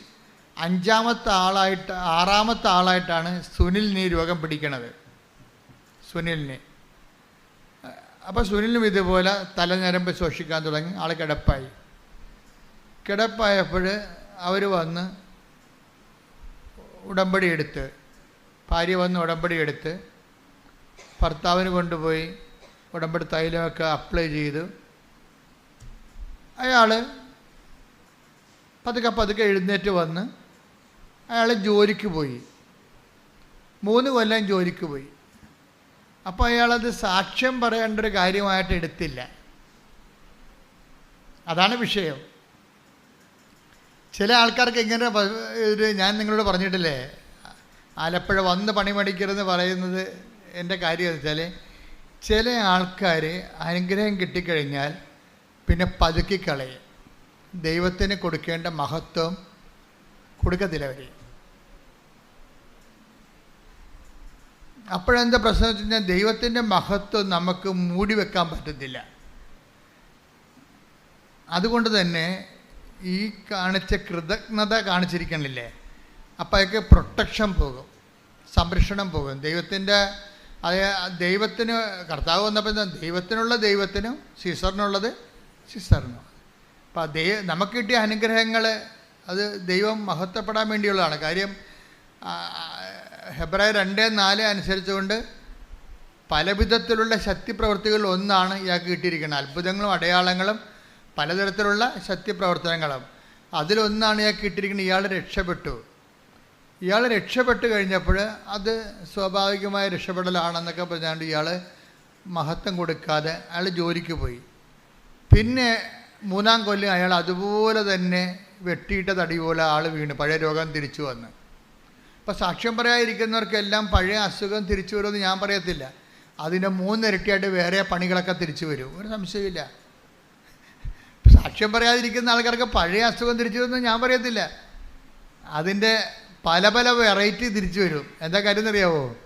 അതിൻ്റെ കാരണം നിങ്ങൾ സാക്ഷ്യം ദൈവത്തിന് മഹത്വം കൊടുക്കാത്തടത്തോളം കാലം നിങ്ങളാരായി? കടക്കാരായി മാറി. കടക്കാർക്ക് എന്താ സംഭവിക്കുന്നത്? പ്രൊട്ടക്ഷൻ പോയി. ദൈവവും നിങ്ങളും തമ്മിലുള്ള റിലേഷനിൽ നിങ്ങളെ കടക്കാരായി നിൽക്കണം. അപ്പോൾ അതോടുകൂടി നിങ്ങളുടെ സംരക്ഷണം പോയി. ആർക്കും കയറി മേയാൻ പറ്റിയ അവസ്ഥയായി. വഴിയെ പോണ എല്ലാ വയ്യാവേലികളും സംരക്ഷണം പോയി കഴിഞ്ഞാൽ നിങ്ങൾക്കറിയാമല്ലോ, പ്രതിരോധ ശേഷിക്കെന്ന് പറയും. ദൈവസംരക്ഷണം പോയി കഴിഞ്ഞാൽ ആത്മീയ പ്രതിരോധം പോയി. നമ്മുടെ ശരീരത്തിന് പ്രതിരോധം പോയാൽ എന്ത് ചെയ്യും? വഴിയെ പോണ ജലദോഷക്കാരെല്ലാം പിടിച്ച് കയറി വന്നിട്ട് ന്യൂമോണിയ ആയിട്ട് മാറും. അതാണ് പ്രശ്നം. സാക്ഷ്യം പറയാതിരിക്കുമ്പോൾ തീർച്ചയായിട്ടും നിങ്ങളുടെ ആത്മീയ പ്രതിരോധമാണ് പോണത്. പിന്നെ വീട്ടിൽ ഉണ്ടാക്കണ ചിലപ്പോൾ മിണ്ടി പറഞ്ഞിരിക്കുന്ന സമയത്ത് നിസ്സാര കാര്യം പറഞ്ഞ് ഉടക്കണം കണ്ടിട്ടില്ലേ? ചോറ് തിന്നുകൊണ്ടിരിക്കണ സമയമായിരിക്കും, ഊണ് കഴിച്ചുകൊണ്ടിരിക്കുന്ന സമയമായിരിക്കും. അപ്പോൾ ഇപ്പം ഇന്ന് എല്ലാവരും ഉണ്ടല്ലോ. ആദ്യമായിട്ടാണ് എല്ലാവരും ഉള്ളത്. അപ്പം മകൻ പറയും, ഇപ്പം ഊണ് വിളമ്പിക്കൊണ്ടിരിക്കുകയാണ് അമ്മ. അപ്പം അപ്പനും മക്കളും പെമ്മക്കളും അമ്മ എല്ലാം ഇരിപ്പുണ്ട്. അപ്പം അമ്മ പറയണത്, കുറേ ദിവസമായിട്ട് എൻ്റെ പ്രാർത്ഥന ഫലിച്ചെന്ന് തോന്നുന്നു. ആദ്യമായിട്ടാണ് എല്ലാവരും ഉള്ളത്. എൻ്റെ മകനെ വീട് വിട്ടിട്ട് കളിച്ചിട്ട് കാര്യമില്ല, ചുമ്മാ അമ്മ ഡയലോഗ് പാസ്സാക്കിയാണ്. അപ്പം മകൻ പറയും, ചവത്തെ കൊത്തല്ല തള്ളയെന്ന് പറയും. ഊണ് കഴിക്കാൻ വരുമ്പോഴാണ് ഈ പരിപാടി എന്ന് പറയും. എന്താ നിനക്കെന്താ ഞാൻ പറയുമ്പോൾ കൊണ്ടാ നിനക്ക് അങ്ങനെ കൊള്ളണോടാ, നിനക്ക് കിട്ടത്തില്ല ഊണ് കഴിക്കാൻ പോലും. അപ്പാ ഞാൻ നിർത്തി അവൻ കിട്ടും പോയി. കണ്ട ഈ സാധനം വയ്യാവില്ല. കണ്ട ഈ കണ്ട സീൻസ് കണ്ടില്ലേ? തലയുടെ വായിൽ നിന്നൊരു സാധനം കഷ്ണം വീണതാണ്, അവൻ ഇട്ടും പോയി. അല്ലെങ്കിൽ നിനക്ക് തലക്ക് അസുഖമാണ്, പിള്ളേരുടെ സ്വഭാവം അറിയാൻ പാടില്ല. അപ്പോൾ അപ്പൻ അമ്മോട് വഴക്കിടും, നിനക്ക് വല്ല അസുഖമുണ്ടാ, അവനിപ്പോൾ കണ്ടാ കഴിക്കാതിരിക്കണം കണ്ട. അപ്പോൾ ഒരു നിസ്സാര കാര്യമാണ് പറയണത്. പക്ഷെ പ്രൊട്ടക്ഷൻ ആ വീട്ടിലില്ല, സംരക്ഷണമില്ല. അത് കാരണം വഴിയേ പോണ വയ്യാവേലി വലിഞ്ഞു കയറി വന്ന കണ്ടല്ലേ വിരുന്ന് വരികയാണേ.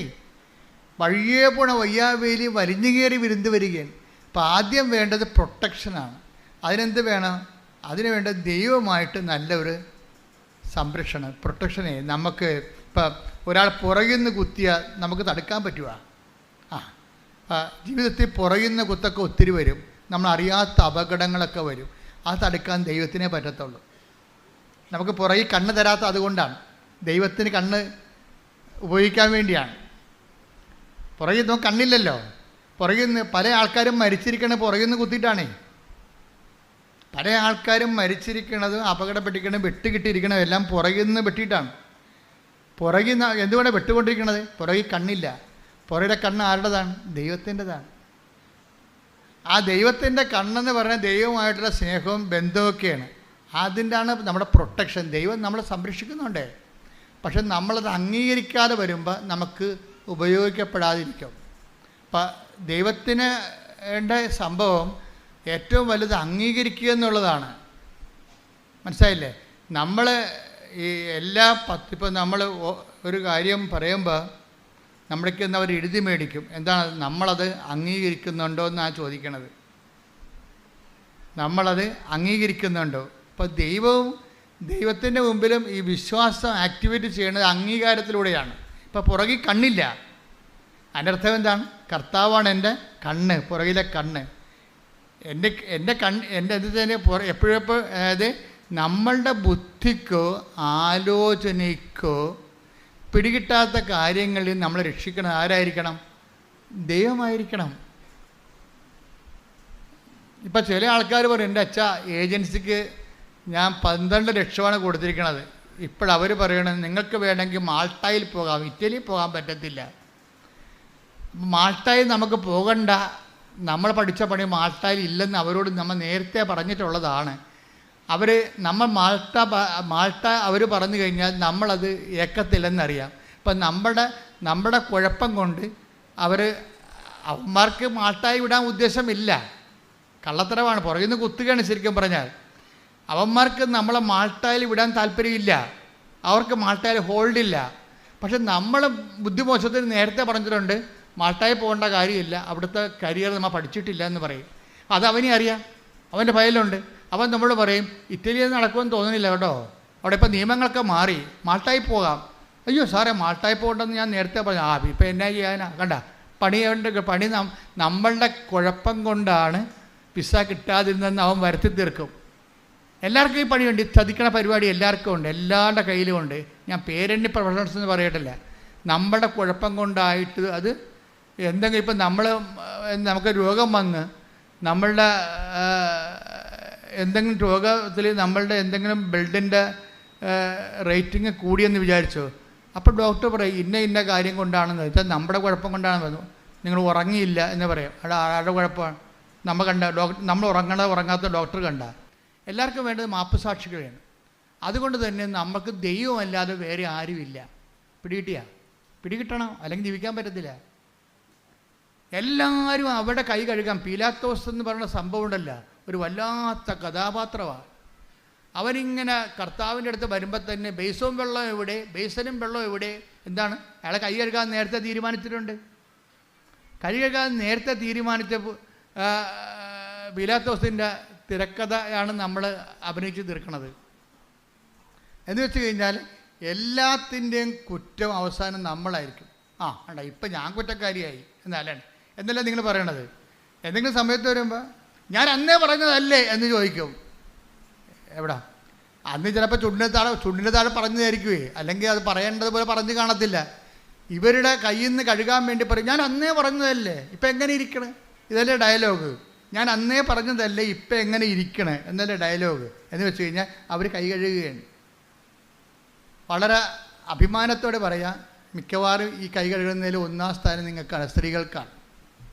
കൈ കഴുകുക എങ്ങനെയെങ്കിലും കൈ കഴുകിയിരിക്കുക. അവർ ചെയ്യാനുള്ള സൂത്രപ്പണികളെല്ലാം ചെയ്ത് വെച്ച് അവസാനം ഞാനൊന്നും അറിഞ്ഞില്ലേ രാമനാരായണൻ എന്നുള്ള അതെന്താ കാര്യം? ഇതാണ് ഈ പഴഞ്ചൊല്ലി വരാൻ കാര്യം. ഇതാണ്. എല്ലാവരും അങ്ങനെയാണെന്നല്ല, പുരുഷന്മാർക്ക് ഇത് തന്നെ പരിപാടിയാണ്. പക്ഷേ ഇത് കടുത്ത പരിപാടിയാണെന്നേ ഉള്ളൂ. എന്ന് വെച്ചാൽ പുറകിൽ കണ്ണില്ലാത്തതുകൊണ്ട് വഴിയേ പോണവനെല്ലാം കയറി മേയണ ഒരു ജീവിതമാണ് നമ്മുടേത്. ഇവിടെ ആർക്കാ കണ്ണുള്ളത്? ദൈവം മാത്രമേ ഉള്ളൂ സംരക്ഷിക്കാൻ. ഇതിനെന്താ മാർഗം? നമുക്ക് പുറകിൽ കണ്ണില്ല, പിന്നെ അവിടുത്തെ കണ്ണ് ആരുടേതാണ്? നമുക്ക് വേണ്ടി തുറക്കേണ്ടത് ആരാണ്? ദൈവമാണ്. അത് നമ്മൾ എന്ത് ചെയ്യണം? ദൈവത്തെ പുറകിലെ കണ്ണ് തുറക്കണ ആളായിട്ട് നമ്മൾ അംഗീകരിക്കണം. നമുക്ക് കാണാൻ പാടില്ലാത്ത കാര്യങ്ങളെ കണ്ട് നമ്മൾ സഹായിക്കുന്ന ആളാണ് ദൈവം എന്നുള്ളത് നമ്മൾ അംഗീകരിക്കണം. പക്ഷെ ചില ആൾക്കാർക്കൊരു കുഴപ്പമുണ്ട്. എന്താണ്? അത് അംഗീകരിച്ച് തരത്തില്ല. മനുഷ്യൻ്റെ മനസ്സിരിക്കണത് എന്താണ്? അവൻ തന്നെ ദൈവം. അത് തന്നെയല്ലേ ഹ്യൂമനിസ്റ്റുകൾ പറയണത്. മാനവികതയെന്ന് കൊട്ടിക്കൊഴിക്കുന്ന ഫ്രഞ്ച് വിപ്ലവത്തിന് ശേഷം ഉണ്ടായിട്ടുള്ള റീസൻ്റെ ഉദയങ്ങൾ, റിനേസൻസ്, യുക്തിയുടെ പ്രഭാതങ്ങളെല്ലാം കൊട്ടിഘോഷിക്കണ മാനവികത എന്താണ്? അതിൽ നിന്നെല്ലാം ഫെഡറലിസം വരണത്. ആ ഫെഡറലിസത്തിൻ്റെതും എന്താണ്? ഞാൻ തന്നെ ദൈവം. അപ്പം എനിക്ക് മോറലില്ല, എനിക്ക് പാപമില്ല. ഫെഡറലിസത്തിൻ്റെ ഭവിഷ്യത്ത് എന്താണ്? ഞാൻ തന്നെ ദൈവം. അതുകൊണ്ട് എനിക്ക് പീനൽ കോഡുകളില്ല, എനിക്ക് പാപമില്ല, പാപബോധമില്ല. അതൊക്കെ പഴയകാല മതങ്ങളുടേതാണെന്ന് പറഞ്ഞുകൊണ്ട് ചിലരൊക്കെ ടി വി ഇരുന്നുകൊണ്ട് ഭയങ്കര സഞ്ചാര സാഹിത്യം തട്ടിവിടണല്ലേ. ഞാൻ തന്നെ ദൈവം എന്നാണ് അവർ പറയണത്. അതുകൊണ്ട് നിയമങ്ങളൊന്നും അവർക്ക്, പക്ഷെ അവർ പാലിക്കണ നിയമങ്ങളെല്ലാം മതങ്ങളുടെയാണെന്ന് ഓർക്കണം. കാരണം ബേസിക്കായിട്ട് ഇവരെല്ലാം നല്ല മനുഷ്യരാണ്. ആ നല്ല മനുഷ്യരാക്കിയത് ആരാണ്? ദൈവത്തെ വിശ്വസിച്ചിരുന്നൊരു ജനതയാണ്. അവരുണ്ടാക്കിയ മോറൽ കോഡുകളാണ് ഇവർ ഫോളോ ചെയ്യണത്. പക്ഷെ അവർ അംഗീകരിക്കത്തില്ല. എന്താ കാര്യം? ദൈവത്തെ അംഗീകരിക്കണവർക്ക് പോരായ്മയാണ്. അതിലെ റോമ 1:29 വായിച്ച് ശ്രുതികട്ടെ. Hallelujah hallelujah hallelujah hallelujah hallelujah. യേശുവേ നന്ദി. Hallelujah hallelujah. യേശുവേ ആരാധന ആരാധന ആരാധന ആരാധന. റോമ 1:28. റോമ 1:28. ദൈവത്തെ അംഗീകരിക്കുന്നത് പറഞ്ഞേ. ദൈവത്തെ അംഗീകരിക്കുന്നത് പോരായ്മയായി. ഞാൻ പറഞ്ഞ അതേ വാക്ക് തന്നെയാണ്. കണ്ട, ദൈവത്തെ അംഗീകരിക്കുന്നത് പോരായ്മയായി അവർ കരുതിയത് നിമിത്തം അധമവികാരത്തിനും അനുചിത പ്രവൃത്തികൾക്കും ദൈവം അവരെ വിട്ടുകൊടുത്തു. ദൈവത്തെ അംഗീകരിക്കണ പോരായ്മ. ഇപ്പൊ പുറകെ കണ്ണില്ല, അതുകൊണ്ട് കർത്താവിൻ്റെ കണ്ണാണ് പ്രവർത്തിക്കേണ്ടത്. നമുക്ക് ചില കാര്യങ്ങൾ കാണാൻ പറ്റത്തില്ല, നമുക്ക് ചതിപ്പെട്ടു പോകും എന്ന് പറയുമ്പോൾ ആ ചതിയിൽ നിന്ന് അത് എല്ലാ തരത്തിലും വേണ്ട. അതിനാണ് കർത്താവ് ഒരു പ്രാർത്ഥന നമുക്ക് പറഞ്ഞു തന്നത്. എന്ത് പ്രാർത്ഥനയാണ് പറഞ്ഞത്? ഞങ്ങളെ പ്രലോഭനത്തിൽ, അതാ ഈ പ്രാർത്ഥന ചതിപ്രാർത്ഥനയാണ്. അതായത് പുറകിൽ കണ്ണില്ലാത്ത കാരണം വരാൻ പോകുന്ന ചതികളിൽ നിന്ന് ഞങ്ങളെ രക്ഷിക്കണമേ, സംരക്ഷിക്കണമേ. സംരക്ഷണ പ്രാർത്ഥനയാണത്. എന്താണ്? ഞങ്ങളെ പ്രലോഭനത്തിൽ ഉൾപ്പെടുത്തരുത്. ഇപ്പം ചിലർക്ക് മാട്ടായി പോകാൻ, ഇറ്റലിയിൽ പോകാൻ വേണ്ടി 30 ലക്ഷം ചോദിക്കുമ്പോൾ ഒരു സ്ഥലത്ത് നിന്ന് പറഞ്ഞ് ചുമ്മാ കള്ളത്തരം, വേറെ 8 ലക്ഷം കൊണ്ട് ഞങ്ങൾ നിങ്ങളെ കൊണ്ടുപോകാമെന്ന് പറയുമ്പോൾ അയ്യോ 30 ലക്ഷമാണ് അവന്മാർ ചോദിച്ചത് എന്ന് പറയുമ്പോൾ നമുക്കോർക്കും നമുക്ക് തന്നെ ഭയങ്കര കിട്ടിയ കാശ് തന്നെ, ഇത് പോകരുത്, ഇനി ഒരു സീറ്റ് കൂടിയേ ഉള്ളെന്നൊക്കെ അവർ പറയും നമ്മളോട്. ഇനി ഒരു സീറ്റ് കൂടിയേ ഉള്ളു. നിങ്ങൾ 10 മണിക്ക് വിവരം പറയണം, 11 മണിക്ക് വിളിച്ചാൽ വേറെ ആൾക്കാർ ഇത് കൊണ്ടുപോകുമെന്ന് പറയുമ്പോൾ തന്നെ ഇല്ലാത്ത കാശ് ഉണ്ടാക്കി നമുക്ക് കൊടുക്കും. ചതി തന്നെ കണ്ട, പുറകെ കണ്ണില്ല, സമ്മർദ്ദത്തിന് വഴങ്ങി. അപ്പോൾ നമ്മൾക്ക് ദൈവത്തെ അംഗീകരിക്കണവരാണ് നമ്മളെങ്കിൽ നമുക്ക് പ്രൊട്ടക്ഷൻ ഉണ്ടാവും. ഈ പറ്റിക്കണ കാണ്ടാമൃഗം വരുമ്പോൾ തന്നെ അവനെ കർത്താവ് വഴിമാറ്റി വിടും. എന്താ കാര്യം? നമ്മൾ പറഞ്ഞിട്ടുണ്ട്, പ്രലോഭനത്തിൽ ഉൾപ്പെടുത്തരുതേ. അതാ സമയത്ത് അവനെ നമ്മുടെ മുമ്പിൽ കൊണ്ടുവന്ന് ചാടിക്കരുതേ. അവൻ അവൻ്റെ വഴിക്ക് പോയിക്കോട്ടാ, നമ്മുടെ മുമ്പിൽ കൊണ്ടുവന്ന് ചാടിക്കരുതേ. അത് ഭയങ്കര പ്രാർത്ഥനയാണത്. കർത്താവ് ഒരു പ്രാർത്ഥന ചെല്ലുമ്പോൾ മനുഷ്യനും മനുഷ്യൻ്റെ ആധ്യാത്മികതയും അതിൻ്റെ അപാചയങ്ങളും അതിൻ്റെ ചതിക്കുഴികളും എല്ലാം അഡ്രസ്സ് ചെയ്തുകൊണ്ടാണ് ആ പ്രാർത്ഥന വരണത്. കാര്യം എന്താ? എനിക്ക് പുറകിൽ കണ്ണില്ല, ന്യായസമയത്ത് ചതിക്കപ്പെടാൻ സാധ്യതയുണ്ട്. ചതിക്കപ്പെടാതിരിക്കാൻ വേണ്ടി പ്രലോഭനത്തിൽ ഉൾപ്പെടുത്തരുതെന്ന് പ്രാർത്ഥിച്ചാൽ മാത്രം പോരാ. പിന്നെ എന്ത് ചെയ്യണം? ദൈവത്തെ അംഗീകരിക്കുന്നത് പോരായ്മയെ കരുതിയ കൊണ്ടല്ലേ. അപ്പോൾ ആരാണ് ദൈവത്തെ അംഗീകരിക്കണം? ദൈവത്തെ അംഗീകരിക്കണ പോരായ്മയെ കരുതിയ ആരായിരിക്കും ദൈവം? അവൻ തന്നെ ആയിരിക്കും ദൈവം. അവൻ ദൈവമായത് കാരണം വേറെ ഒരു ദൈവത്തിന് ഒരു നാഴിയുടെ അകത്ത് ഒരു നാഴി കടക്കത്തില്ലെന്ന് പറയത്തില്ലേ? ചില 2 അഹങ്കാരികൾ ഒരുമിച്ച് വന്നു കഴിഞ്ഞാൽ പറയും ഒരു നാഴിയുടെ അകത്ത് ഒരു നാഴി കടക്കത്തില്ലെന്ന് പറയും. ഇപ്പം ചില ആൾക്കാരുണ്ട്, ഇപ്പം ചേട്ടനോട് പറയും, ചേട്ടനോട് പറയടാ, എടാ അവനെ അറിയാവിടെ, അവനവിടെ പോയതാണ്, നീ അവനോട് വഴി ചോദിക്കുക. പിന്നെ അവന് വഴി ചോദിക്കുക, പിന്നെ നിങ്ങൾ തള ചോദിച്ചാൽ മതി പറയും. അനിയനോട് വഴി ചോദിക്കാൻ പറയണേ, ഗോവയിൽ പോകാൻ വേണ്ടി ഇൻ്റർവ്യൂവിന് വേണ്ടി ചേട്ടനോട് പറയണം അമ്മ, എടാ അവനെ അറിയാവിടെ, ഇവന്മാർ തമ്മിൽ മിണ്ടാതല്ല, അതുകൊണ്ട് അവനെ അറിയാവിടെ, അവനോട് ചോദിക്കടാ എന്ന് പറയും. അപ്പം ഞാൻ ചേട്ടനല്ലേ, ഞാനിങ്ങനെ അനിയനോട് ചോദിക്കണേ എന്ന് പറഞ്ഞ് ചില കാണ്ടാമൃഗങ്ങൾ അങ്ങനെ ഉണ്ട്. കൊമ്പില്ലാത്ത കാണ്ടാമൃഗങ്ങളുടെ എണ്ണം സമൂഹത്തിൽ കൂടുതലാണേ, ചോദിക്കത്തില്ല. ചോദിക്കുന്നത് ഒരു നാഴിയുടെ അകത്ത് വേറെ നാഴി കടക്കത്തില്ല. 2 അഹങ്കാരികളാണ്. എന്നാൽ ചേട്ടൻ അബദ്ധത്തിൽ ചാടാൻ പോണതുകൊണ്ട് ഇവൻ പറഞ്ഞു കൊടുക്കുക, അത് പറഞ്ഞു കൊടുക്കത്തുമില്ല, വഴികളെ പറഞ്ഞു കൊടുക്കത്തില്ല. അവൻ എന്നോട് ചോദിക്കട്ടെ, അവൻ എന്നോട് ചോദിക്കട്ടെ എന്ന് പറഞ്ഞുകൊണ്ടിരിക്കും. ഈ 2 കൾപ്പിറ്റുകളാണ്, 2 തെറ്റുകാരാണ്. അനിയൻ പറയും എനിക്കറിയാവില്ല വഴിയെന്ന് അവനെ അറിയാവില്ല, അവൻ എന്നോട് ചോദിക്കട്ടെ. ഇനി ഇവൻ അങ്ങോട്ട് പറഞ്ഞു കൊടുത്താൽ നിന്നെ ഒരിക്കലും വിളിച്ചാന്ന് ചോദിക്കും. ഈ ആൾക്കാർക്ക് ഉടമ്പടി ജീവിക്കാൻ പറ്റത്തില്ല. അഹങ്കാരികളാണ്, 2 അഹങ്കാരികളാണ്. നമ്മുടെ വിഷയമെന്ന് പറയുന്നത് പെരുമാറ്റമാണ്, ഉടമ്പടിയും പെരുമാറ്റവും. വീട്ടിലെ 2 അഹങ്കാരികളാണ്. ഈ അഹങ്കാരികൾക്ക് ഒരിക്കലും ഉടമ്പടി വിജയിക്കത്തില്ല. കാര്യം എന്താണ്? അഹം ബ്രഹ്മാസ്മിയാണ് അവർ തന്നെയാണ് ദൈവം. വേറെ ഒരു ദൈവത്തെ അംഗീകരിക്കത്തില്ല, അവരംഗീകരിക്കത്തില്ല. അതുകൊണ്ട് നിങ്ങൾ ഉടമ്പടി എടുത്തിട്ടുള്ള ആൾക്കാരെ, ഞാൻ അഹം ബ്രഹ്മാസ്മി എന്നൊക്കെ പറഞ്ഞാൽ ചുമ്മാ പറഞ്ഞ കേട്ടോ, നിങ്ങൾക്ക് മനസ്സിലാക്കാൻ വേണ്ടി പറഞ്ഞതാണ്, ഞാൻ ആരും ആക്ഷേപിച്ചൊന്നുമല്ല. പക്ഷേ എൻ്റെ പ്രശ്നം വെച്ച് കഴിഞ്ഞാൽ മനുഷ്യൻ്റെ അടിസ്ഥാനമായിട്ടുള്ള ഒരു ചിന്തയാണ് ഞാനാണ് ദൈവം. അത് എല്ലാവർക്കും ഉണ്ട്. ഈ വിഷയത്തിൽ എക്സ്പീരിയൻസ്ഡ് ആണ് നിങ്ങളെങ്കിൽ ഈ വിഷയത്തിൽ നിങ്ങളായിരിക്കും ദൈവം. ഞാനാണ് ദൈവം എന്ന് എല്ലാവരും പറയുവേ. നിങ്ങൾ ഈ വിഷയത്തിൽ എക്സ്പീരിയൻസ് ആണ്. അപ്പോൾ എക്സ്പീരിയൻസ് ആകുമ്പോൾ നിങ്ങൾ എങ്ങനെയാണ് ഈ കാനഡയിൽ പോയി ജീവിക്കണത്, എങ്ങനെയാണ് തണുപ്പ് കാലത്ത് കാനഡ ജീവിക്കണത്, അതിൻ്റെ കാര്യം നിങ്ങൾക്കറിയാം. പക്ഷേ അനിയത്തിയാണ്, നാത്തൂനാണ് പോകാൻ പോണത്, അറിഞ്ഞു കൊടുക്കത്തില്ല. എന്താണ്? അവൾ വന്ന് എൻ്റെ അടുത്ത് ചോദിക്കട്ടെ. കാര്യം അതിൻ്റെ ദൈവം ഞാനാണ്. മനസ്സിലായി? അതിൻ്റെ ദൈവം ഇതെല്ലാ അണ്ണന്മാരുടെ അടുത്തും കയ്യിലുണ്ട്. ദൈവത്തെ ഓരോരോ കാര്യങ്ങൾക്കാണ് നമ്മൾ ദൈവം. നമ്മുടെ എക്സ്പീരിയൻസ് ആയിട്ടുള്ള കാര്യങ്ങൾക്ക് നമ്മൾ ദൈവങ്ങളാണ്. പറഞ്ഞതൊക്കെ മനസ്സിലാകുന്നുണ്ടല്ലോ അല്ലേ? നമ്മൾക്ക് എക്സ്പീരിയൻസ് ആയിട്ടുള്ള കാര്യങ്ങൾക്ക് നമ്മൾ ശരിക്കും പറഞ്ഞാൽ എന്താണ്? അവർ അബദ്ധത്തിൽ ചാടാൻ പോകുമ്പോൾ എളിമയോടെ ചെന്ന് അങ്ങോട്ട് പറഞ്ഞു കൊടുക്കണം, ചേട്ടാ അത് ശരിയല്ല, അങ്ങനെ പോയാൽ ശരിയാകത്തില്ല. അപ്പോൾ ഉടനെ അവൾ അഹങ്കാരിയാണെങ്കിൽ പറയും, ഇതൊക്കെ ഒന്നും പറയേണ്ട ആവശ്യം, ഇതൊക്കെ എനിക്കറിയാമെന്ന് പറയും. എല്ലാവരും അങ്ങനെയല്ലേ പറയണേ വീട്ടിൽ. അങ്ങനെ 2 പ്രാവശ്യം അനിയത്തിമാർ പറഞ്ഞു കഴിയുമ്പോൾ അപ്പം ചേട്ടത്തിമാരെ സഹായിക്കാൻ പോകത്തില്ല. എന്താ കാര്യം? അവളുടെ കയ്യിരിക്കുന്ന അഹങ്കാരമാണെന്നറിയാം. അപ്പോൾ ഈ 2 കണക്കാണ്. ഇത് 2 പേരും ഉടമ്പടി എടുത്തു കഴിയുമ്പോൾ ഇത് വർക്കൗട്ട് ചെയ്യത്തില്ല. കാര്യം എന്താണ്? അവർ തന്നെയാണ് ദൈവം. അതുകൊണ്ട് ദൈവത്തെ അംഗീകരിക്കുക. നമ്മുടെ ജീവിതത്തിൽ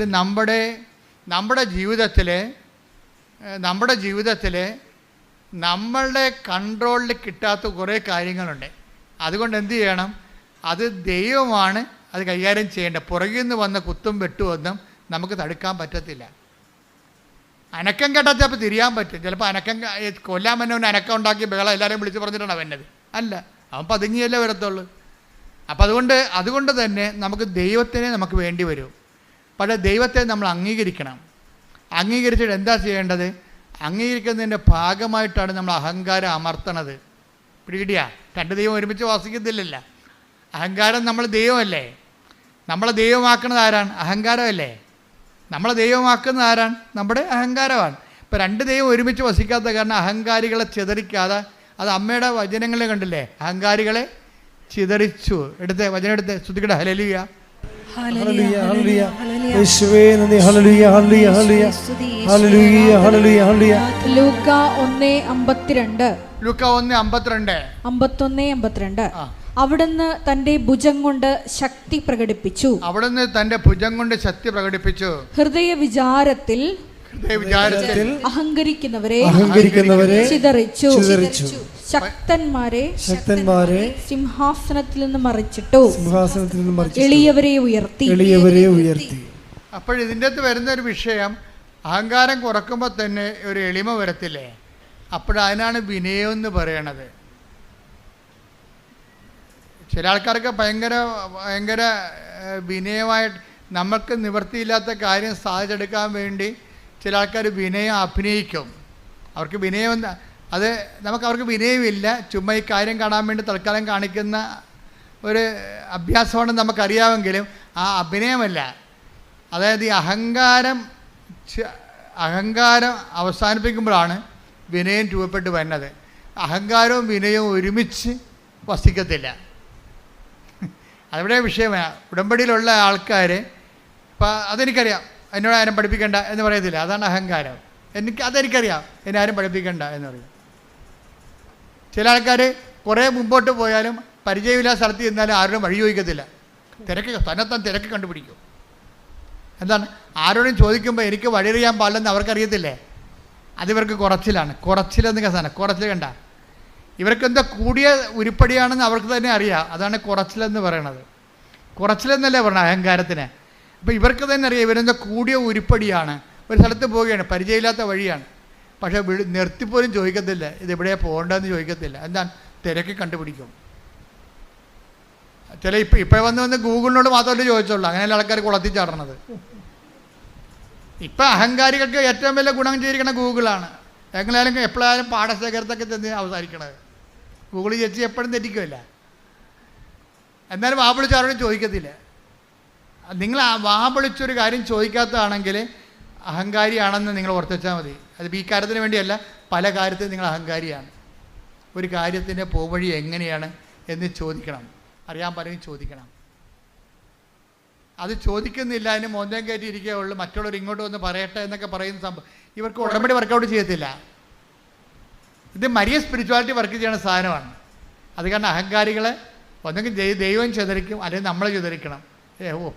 ഒപ്പിച്ചു പോകാൻ പറ്റത്തില്ല. അപ്പോൾ അത് വിനയാനെതിരെ അവൻ ഉയർത്തി. കണ്ട വചനത്തിൽ take the bed of God. ലൂക്ക 1:52. ശക്തന്മാരെ സിംഹാസനത്തിൽ നിന്ന് മറിച്ചിട്ടു. എളിയവരെ ഉയർത്തി. അപ്പൊ എളിയവരെ ആരാണ് ഉയർത്തുന്നത്? എളിയവരെ അവരുടെ ചിറ്റപ്പന അങ്കിളാവെന്ന് ഉയർത്തുകയല്ല. ആരാണ് ഉയർത്തണത്? ദൈവം. എന്ന് വെച്ചാൽ എളിയവരെന്ന് പറയുമ്പോൾ മെറിറ്റ്, നോട്ട് ബൈ മെറിറ്റ് എന്നതിൻ്റെ അർത്ഥം എനിക്ക് യോഗ്യതയില്ല, പിന്നെ ആരാണ്? എന്നെ ഒന്ന് ഉയർത്തണമേ.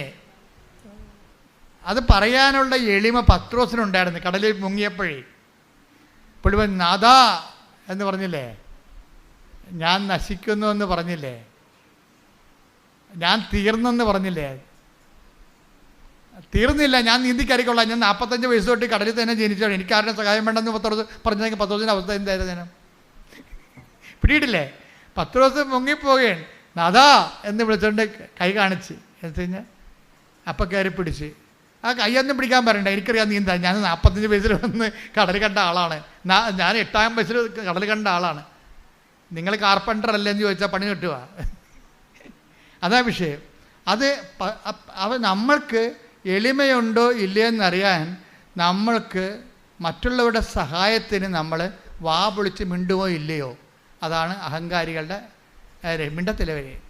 ചോദിക്കത്തില്ല, പരമാവധി തന്നെത്താൻ തന്നെ ചെയ്യാൻ നോക്കും. ദൈവം അത് ഉദ്ദേശിക്കണില്ല. കാര്യം നമുക്ക് ചെയ്യാൻ എല്ലാം തന്നെത്താൻ പറ്റത്തില്ല. തന്നെത്താൻ പറ്റാത്ത ഒത്തിരി കാര്യങ്ങളുണ്ട്. നിങ്ങൾ ഇംഗ്ലീഷ് സിനിമയിലൊക്കെ കണ്ടു കാണാം. ഈ ഞാൻ പണ്ടൊരു എക്സ്കർഷന് പോയപ്പോഴെന്നെ ഈ child pregnancy and child birth എന്ന് പറഞ്ഞൊരു ഡോക്യുമെൻ്ററി. അപ്പോൾ ഒരു മദാമ തന്നെ കൊച്ചിനെ വലിച്ചെടുക്കുകയാണ്. പ്രഗ്നൻ്റാണ്, തന്നെത്താൻ മദാമ തന്നെ. എന്നിട്ട് ആ പ്ലാസൻ്റെയൊക്കെ കടിച്ചു പൊട്ടിക്കണം. എന്തെല്ലാം പരാക്രമം. പക്ഷേ ആ സിനിമയിലേ ഉള്ളു. നിങ്ങൾക്കറിയാമല്ലോ, പ്രസവിക്കണമെങ്കിൽ 5 നേഴ്സുമാർ വേറെ വേണമെന്ന്. അതാണ് സംഭവം. അത് സിനിമയിലേ ഉള്ളു. അത് കണ്ടുകൊണ്ട് ആരും തന്നെത്താൻ പ്രസവിക്കാൻ പോകരുത്, പണി കിട്ടും. എന്ന് വെച്ചാൽ ദൈവം ഇവിടെ സൃഷ്ടിച്ചിരിക്കണം മറ്റുള്ളവരെ കൂടി കണ്ടുകൊണ്ടാണ്. മറ്റുള്ളവർ നമ്മളെ സഹായിക്കണം, നമ്മളവരെ സഹായിക്കണം. അങ്ങനെ പരസ്പരം ആശ്രയിച്ചും സ്നേഹിച്ചും ജീവിക്കണം.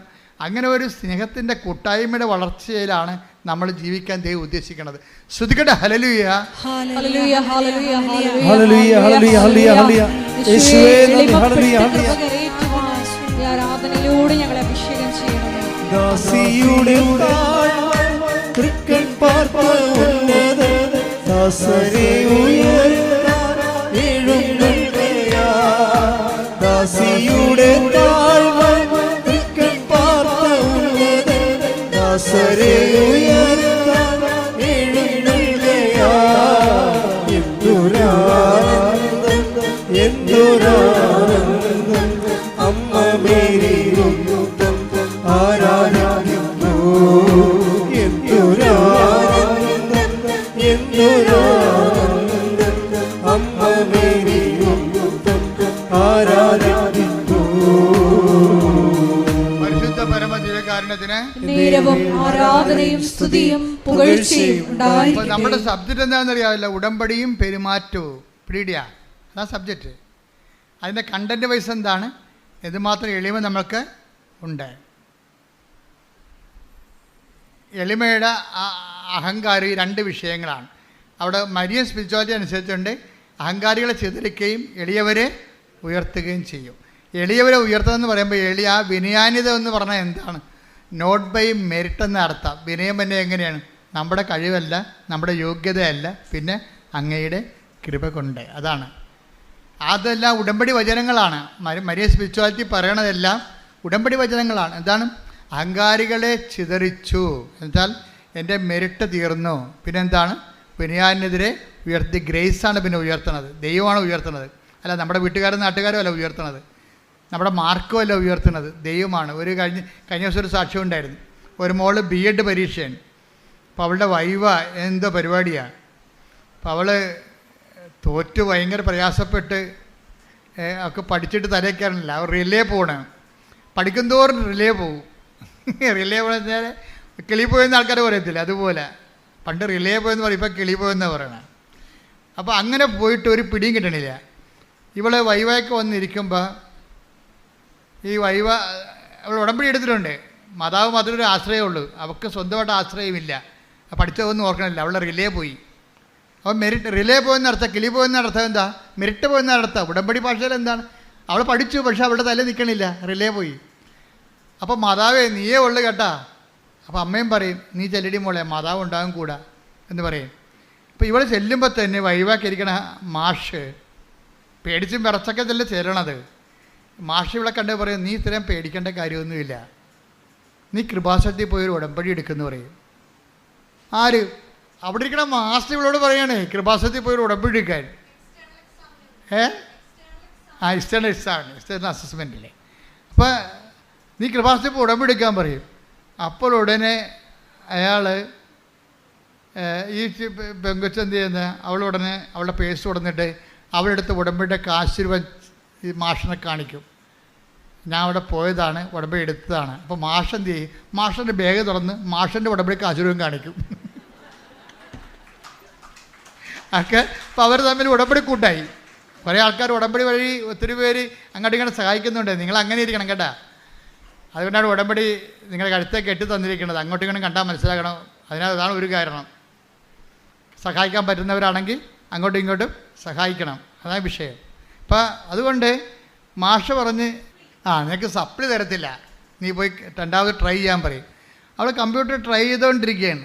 3/4 മണിക്കൂർ എടുത്തപ്പോൾ അവൾ ചെയ്തതിൻ്റെ അകത്തൊരു മിസ്റ്റേക്ക് ഉണ്ടായി. ഒരു ഹാഷ്, ഒരു സ്പേസ് എക്സ്ട്രാ കിടപ്പുണ്ട്. അവൾ 3/4 മണിക്കൂർ കൊണ്ട് നോക്കിയപ്പോൾ മാതാവ് കാണിച്ചു കൊടുത്ത് ഈ സ്പേസാണ് ഈ പ്രശ്നം ഉണ്ടാക്കിയിരിക്കുന്നത്. ആ സ്പേസ് അവൾ കമ്പ്യൂട്ടറെ കളഞ്ഞു കഴിഞ്ഞപ്പോൾ മൊത്തം മാർക്ക് അവൾ ജയിച്ച് പരീക്ഷയ്ക്ക്. അപ്പോൾ അമ്മ സഹായിക്കുന്ന രീതി കണ്ട. ഏത് പരീക്ഷ ഹോളിലായാലും അമ്മയുടെ ആളെ വെച്ചിട്ട് നിന്നെ ഗൈഡ് ചെയ്യും. അപ്പോൾ നിനക്ക് പുറകെ കണ്ണില്ലെങ്കിലും അമ്മയുടെ കണ്ണവിടെ വർക്ക് ചെയ്യുന്നുണ്ട്, നിന്റെ കൂടെ സഞ്ചരിക്കുന്നുണ്ട്. ഏത് പരീക്ഷാ ഹോളിലും പ്രാർത്ഥിക്കുക, കർത്താവായ ദൈവമേ, ഈ ദൈവസ്നേഹത്തിന്റെ സ്വർഗീയ കൂട്ടായ്മയിലെ അതിന്റെ ഭാഗമാകാൻ കഴിയുന്നത് ദൈവകൃപയായി ഞാൻ തിരിച്ചറിഞ്ഞുകൊണ്ട് ഞാൻ അങ്ങയുടെ കാരുണ്യത്തെ മഹത്വപ്പെടുത്തുന്നു. ഈ അരൂപിയിൽ നിലനിൽക്കുവാൻ പ്രത്യേക അഭിഷേകം നൽകണമേ. ശ്രദ്ധിക്കട്ടെ. ഹല്ലേലൂയ, ഹല്ലേലൂയ, ഹല്ലേലൂയ, ഹല്ലേലൂയ. യേശുവേ നന്ദി. Hallelujah, hallelujah, hallelujah, hallelujah, hallelujah, ഹല്ലേലൂയ.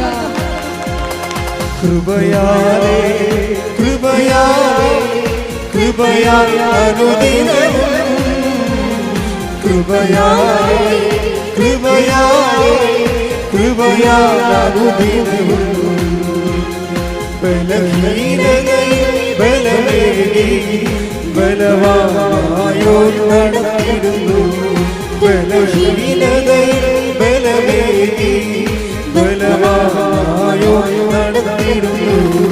കൃപയാലേ കൃപയാലേ കൃപയാലേ അനുദിനവും കൃപയാലേ കൃപയാലേ കൃപയാലേ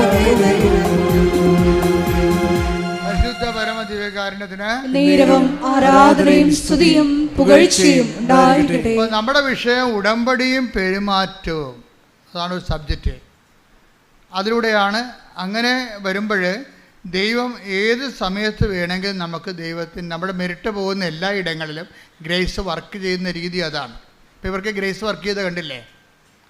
ഇതുപോലെ തന്നെയാണ് നമ്മുടെ സുനിലിൻ്റെയും ബീനയുടെയും കഥ പറഞ്ഞില്ലേ? ഇപ്പോൾ സുനിലും വീണ്ടും കിടപ്പായി. പുള്ളി സാക്ഷ്യം പറഞ്ഞില്ല, ദൈവത്തിൻ്റെ പ്രൊട്ടക്ഷൻ പോയി, സംരക്ഷണം പോയി. സാക്ഷ്യം പറഞ്ഞാൽ എന്ത് പറ്റും? സംരക്ഷണം പോകും. അപ്പോൾ പുള്ളി വീണ്ടും തലച്ചോറ് ശോഷിച്ച് വീണ്ടും കിടപ്പായി. പിന്നെ അടുത്ത പരിപാടി എന്താണ്? 42 വയസ്സ് 52 വയസ്സാകുമ്പോൾ മരിക്കും. അതാണ് കണക്ക്. 5 പേര് അങ്ങനെ 5 പേരെ ഒരു വീട്ടിൽ മരിച്ചിരിക്കുന്ന സെയിം രോഗമാണ്. ഇപ്പോൾ 2 പേര് കിടപ്പുണ്ട് മരിക്കാൻ വേറെ. ഈ സുനിൻ്റെ വീട്ടിൽ 2 പേര് ഇത് കിടപ്പുണ്ട്, വേറെ കിടപ്പുണ്ട്. ഇയാൾ 3ാമത്തെ ആളാണ് ആ കുടുംബത്തിൽ ഇപ്പം കിടക്കണത്. ഇയാൾ എഴുന്നേറ്റിട്ട് പിന്നെയും കിടക്കുകയും. ഇത് ഒരുമാതിരി സംഭവമല്ല ശരിക്കും പറഞ്ഞാൽ അത്ഭുതമായ ഒരു സംഭവമാണ്. അപ്പോൾ ആദ്യം ഇവർക്ക് അനുഭവം കിട്ടിയല്ല. എന്താ കാര്യം? പണ്ടിതുപോലെ കിടന്നു പോയിട്ട് കൃപാസനം അമ്മ രക്ഷപ്പെടുത്തിയതല്ലേ. പക്ഷേ ഇവരെന്ത് ചെയ്ത്? സാക്ഷ്യം പറഞ്ഞില്ല. അത് കാരണം സംഭവം തിരിച്ചു വന്നു. അപ്പോൾ ബീനയ്ക്ക് കാര്യം മനസ്സിലായി. ബീന വന്നിട്ട് വീണ്ടും ഉടമ്പടി എടുത്തിട്ട് കൊണ്ടുപോയി ഭർത്താവ് കിടപ്പാണല്ലോ, ഭർത്താവിൻ്റെ കാലിലെ വെള്ളയിലെ നെറുകയിലുമൊക്കെ ഉടമ്പടി തൈലം വിശ്വാസ പ്രമാണം ചൊല്ലി പുരട്ടി ഒരു ദിവസം കഴിഞ്ഞപ്പോൾ ബീന നോക്കി നിൽക്കുമ്പോൾ ഭർത്താവിൻ്റെ മുറിയിൽ നിന്ന് ഒരു നീല വെളിച്ചം ഇങ്ങനെ ഉരുണ്ട് വന്ന് ഫ്രണ്ടിലെ വാതിലെ കൂടി പുറത്തേക്ക് പോണ്. അപ്പോൾ ഇവൾ പൊളിച്ച് ഇതെന്ത് പരിപാടിയെന്ന്. ഇവൾ ഓടി മുറിയിലോട്ട് വന്നപ്പോൾ ഉണ്ട് ഭർത്താവ് നടന്നു തന്നെ.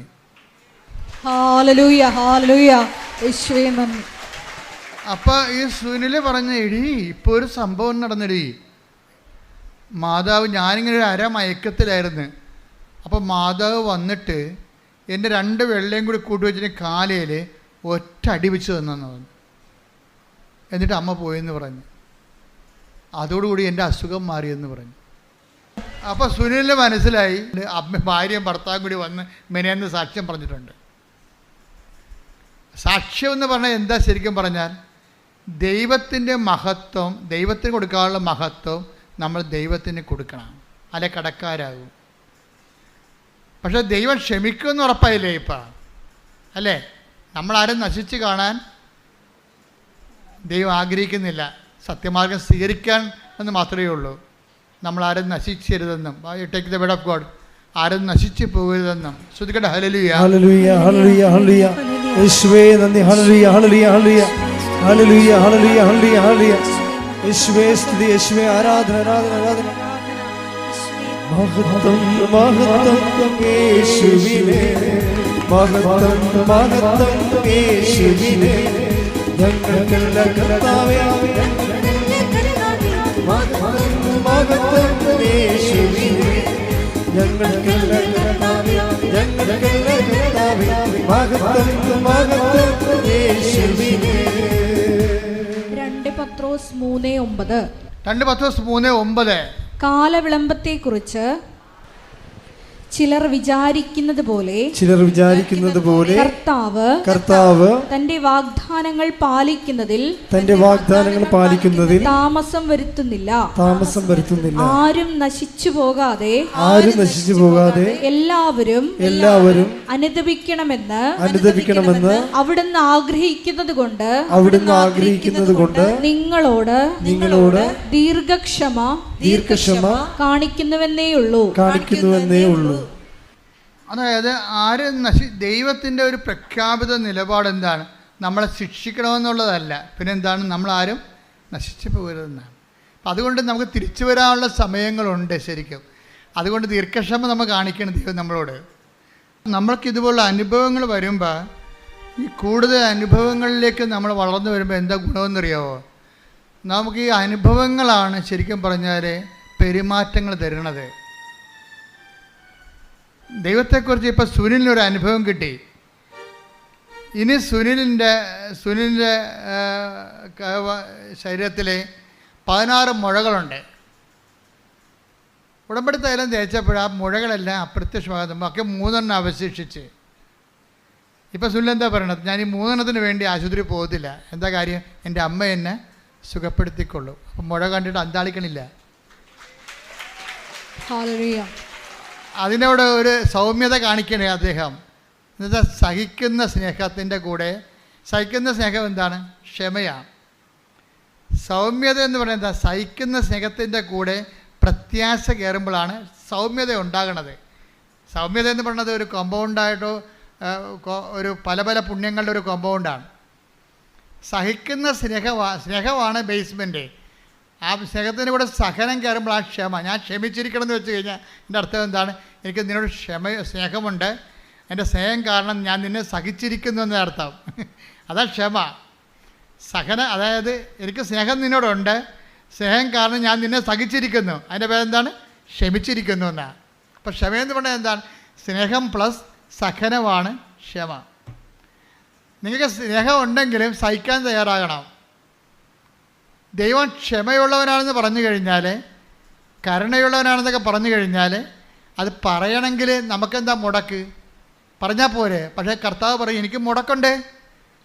എനിക്ക് നിങ്ങളുടെ സ്നേഹമാണെന്ന് പറഞ്ഞാൽ ഞാൻ ആ സ്നേഹത്തെ സാധൂകരിക്കാൻ വേണ്ടി ഞാൻ സഹിച്ചിട്ടുണ്ട്. അതാണ് ദൈവം ക്ഷമിച്ചിരിക്കുന്നത്. അത് ക്ഷമയാണല്ല.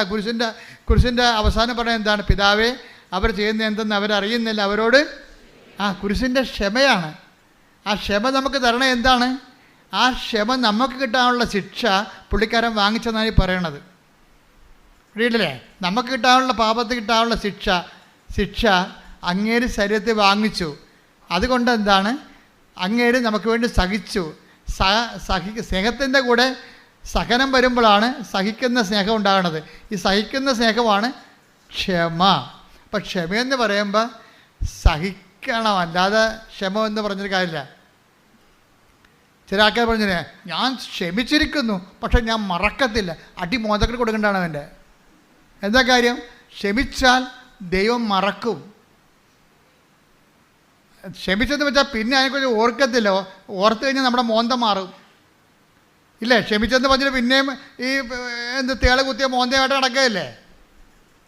ക്ഷമിച്ചു എന്ന് പറഞ്ഞിട്ട് പിന്നെയും നമ്മുടെ മോന്ത അവരെ കാണുമ്പോൾ തേള കുത്തിയ പോലെ ഇരിക്കും. നീ ആരെങ്കിലും നിങ്ങൾ കാണുമ്പോൾ തേള കുത്തിയ മോന്ത കാണിച്ചിട്ടുണ്ടെങ്കിൽ നീ ക്ഷമിച്ചിട്ടില്ല അവരോട്. അതാ വിഷയം. കാര്യം എന്താണ്? സഹിക്കാൻ നീ തയ്യാറല്ല. കാര്യം ക്ഷമയെന്ന് പറഞ്ഞാൽ എന്താണ്? സഹിക്കുന്ന സ്നേഹമാണ്. ഈ സഹിക്കുന്ന സ്നേഹം ചില ആൾക്കാർ നമ്മൾ പലവട്ടം സഹിക്കേണ്ടി വരും. ഭർത്താവിനും ഭാര്യനൊക്കെ ഉള്ള കുഴപ്പം അതാ. കാര്യം രണ്ടും ഒരു കൂരെ താമസിക്കുകയല്ലേ. പലവട്ടം ഞങ്ങൾക്കൊരു ഇടവകയിൽ ചെന്ന് കഴിഞ്ഞാൽ 5 കൊല്ലം അവർ ഇടവക്കാർ നമ്മളെ സഹിച്ചാൽ മതി. 5 കൊല്ലം കഴിയുമ്പോൾ ബിഷപ്പ് പറയും വണ്ടി വിട്ടാക്കാൻ പറയും അടുത്ത ഇടവയിലോട്ട്, അടുത്ത ഇടവക്ക് പണി ഉണ്ടാക്കാൻ വേണ്ടി. എന്നാലും ഞങ്ങൾ പരമാവധി ആൾക്കാർ സ്നേഹിച്ചൊക്കെയാണ് ജീവിക്കുന്നത്. പരമാവധി എല്ലാ കാര്യങ്ങളും ഇടപെടുകയും ചെയ്യും. ഞാനോർക്കണേ ഇനി ഒരു ജന്മം കിട്ടിയാൽ ഞാൻ കത്തോലിക്ക പുരോഹിതനാകും. എന്താ കാര്യം? ജനങ്ങളെ സ്നേഹിക്കാൻ ഇതുപോലുള്ള ഒരു അവസരമുള്ള ഒരു ശുശ്രൂഷ വേറെയില്ല. ഞാനെന്തുകൊണ്ടാണ് നിങ്ങൾക്ക് രാത്രിയും പകലും സംരംഭ്യമാക്കണത്? എന്താ കാര്യം? എന്നെ കൈയും കാലും കെട്ടാൻ എനിക്ക് ആരുമില്ല. കാര്യം ഞാൻ എടുത്ത സ്വന്തം തീരുമാനത്തിലാണ് ജീവിതം സമർപ്പിച്ചിരിക്കുന്നത്. അപ്പോൾ ദൈവം എന്തുകൊണ്ടാണ് അതിൻ്റെ കൂടെ നിൽക്കണത്? അതിൻ്റെ കൂടെ ദൈവം നിൽക്കണത് എന്തുകൊണ്ടാണ്? നിങ്ങൾ തന്നെ സാക്ഷ്യം, നിങ്ങളുടെ ഭർത്താവിനോടോ ഭാര്യയോടോ ഉള്ള സമർപ്പണം സത്യസന്ധമാണെങ്കിൽ ദൈവം നിങ്ങളുടെ കൂടെ നിൽക്കും. ഈ ഡൈവേഴ്സിൻ്റെ ആവശ്യം വരത്തില്ല. ഇപ്പോഴെന്ന് വെച്ച് കഴിഞ്ഞാൽ ഈ ഡൈവേഴ്സ് ഒത്തിരി വരുന്നുണ്ടല്ലോ ഇങ്ങനെ വരുന്നത്. അതിൻ്റെ കാര്യം അവർക്ക് വിശ്വാസം ഇല്ലാത്തതുകൊണ്ടാണ്. വിശ്വാസമുള്ളവർ ആരും ഡൈവേഴ്സ് ആകുന്നില്ല. എത്ര പേരാണ്? അപ്പോൾ നമ്മൾ പറയുമ്പോൾ ഒരു 100 പേരെ കല്യാണം കഴിപ്പിച്ച 10 പേരാണ് ഇങ്ങനെയുള്ള ഡൈവേഴ്സിലേക്ക് വരണം. അത് പറയണ സാവരജംഗ വസ്തുക്കൾക്ക് വേണ്ടിയോ അല്ലെങ്കിൽ ജോലി സംബന്ധമായ കാര്യങ്ങൾക്ക് വേണ്ടി, ദൈവത്തിൻ്റെ മുമ്പിൽ പട്ടിക്കാട്ടത്തിൻ്റെ വില പോലും ഇല്ലാത്ത കാര്യങ്ങൾക്ക് വേണ്ടിയാണ് നിങ്ങൾ ദൈവത്തിൽ നിന്ന് അകന്ന് പോകണത്. ശരിക്കും പറഞ്ഞാൽ ഡൈവേഴ്സ് എന്ന് വെച്ചാൽ ദൈവമായിട്ട് ഇപ്പോൾ ഡൈവേഴ്സ് ചെയ്ത് പോവുകയാണ്. അല്ലാതെ ഭർത്താവുമായിട്ട് നമുക്ക് ഡൈവേഴ്സ് ചെയ്യാൻ പറ്റത്തില്ല. ഭർത്താവായിട്ട് മാത്രമോ ഭാര്യയുമായിട്ട് മാത്രമോ ഡൈവേഴ്സ് ചെയ്യാൻ പറ്റത്തില്ല. അതുകൊണ്ട് നീ എങ്ങനെ അധപ്പതിച്ചു എന്ന് നോക്കണമെന്ന് പറഞ്ഞിട്ടുണ്ട്. Take the bed of God. വെളിപ്പാടിൻ്റെ പുസ്തകം എടുത്ത് നീ എവിടെ നിന്നാണ് അധപ്പതിച്ചതെന്ന് നോക്കണം. എന്ത് വിഷയം പറഞ്ഞാണ് നീ അധപ്പതിച്ചതെന്ന് നോക്കണമെന്ന്. ശ്രുതിക്കട്ടെ. ഹല്ലേലൂയ ഹല്ലേലൂയ ഹല്ലേലൂയ ഹല്ലേലൂയ. യേശുവേ നന്ദി. Hallelujah hallelujah. യേശുവേ സ്തുതി. ഹല്ലേലൂയ hallelujah hallelujah hallelujah hallelujah hallelujah hallelujah hallelujah. യേശുവേ ആരാധന ആരാധന. വെളിപാട് 2:5. വെളിപാട് 2:5. അതിനാൽ നീ ഏതവസ്ഥയിൽ നിന്നാണ് അധപ്പതിച്ചതെന്ന് ചിന്തിക്കുക. അനുദപിച്ച് ആദ്യത്തെ പ്രവർത്തികൾ ചെയ്യുക. അല്ലെങ്കിൽ ഞാൻ നിന്റെ അടുത്ത് വരികയും നിന്റെ ദീപപീഠം അതിന്റെ സ്ഥലത്ത് നിന്ന് നീക്കിക്കളയുകയും ചെയ്യും. ദീപപീഠം എന്ന് പറഞ്ഞാൽ എന്താണ്? ജ്ഞാനസ്ഥാന അവസരത്തിൽ നമുക്ക് തരുന്ന വെളിച്ചമാണ് വിശ്വാസം. അതുകൊണ്ടല്ല മരിക്കാൻ നേരത്തെ അച്ഛന്മാർ വന്നിട്ട് തിരക്കിപ്പോൾ അത് വെളിച്ചം കത്തിച്ച് വെക്കണത്.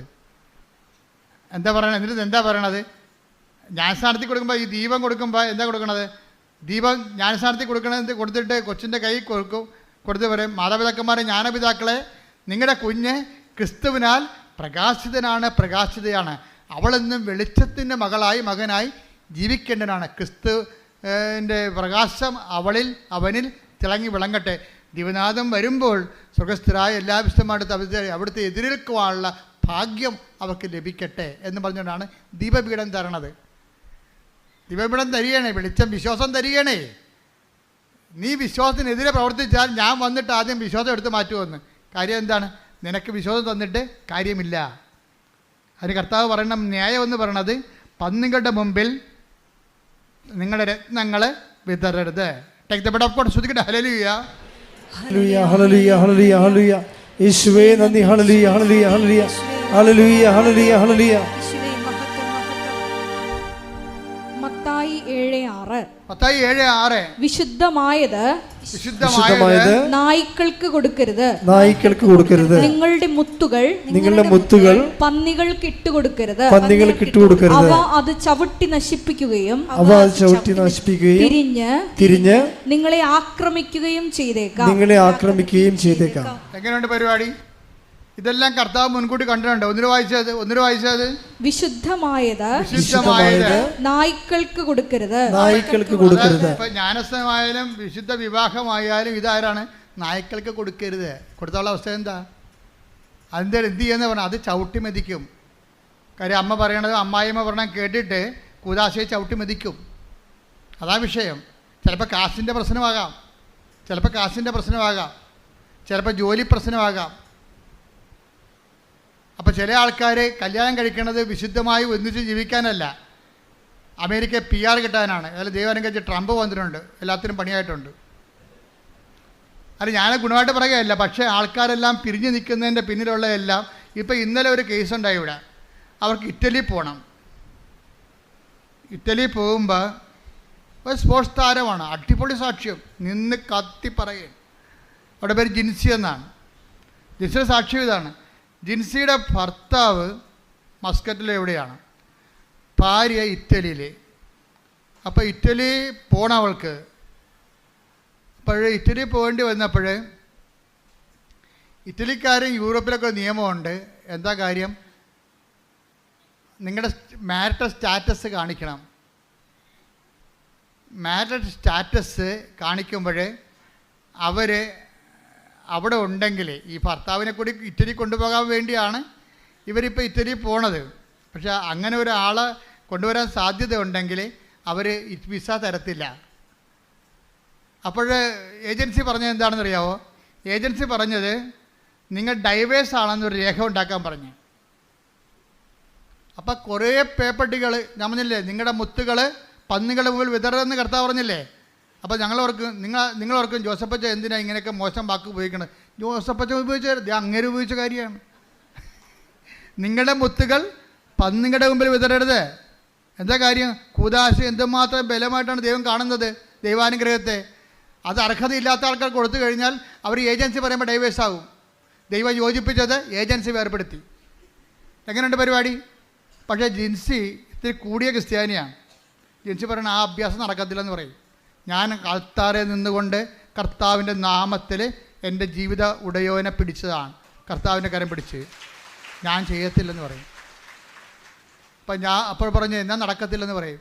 കാര്യം പല ആൾക്കാരും ഇനി പാസ്പോർട്ടിൽ തിരുത്തണം, ഞാൻ ഡൈവേഴ്സ്ഡ് ആണെന്ന്. ഡൈവേഴ്സ് ചെയ്ത് കഴിഞ്ഞാൽ പിന്നെ എന്ത് ചെയ്യും? ഡൈവേഴ്സ്ഡ് ആണെന്ന് പാസ്പോർട്ട് രേഖ വേണം. എല്ലാ രേഖകളും ഡൈവേഴ്സ് ഒന്ന് വേണം.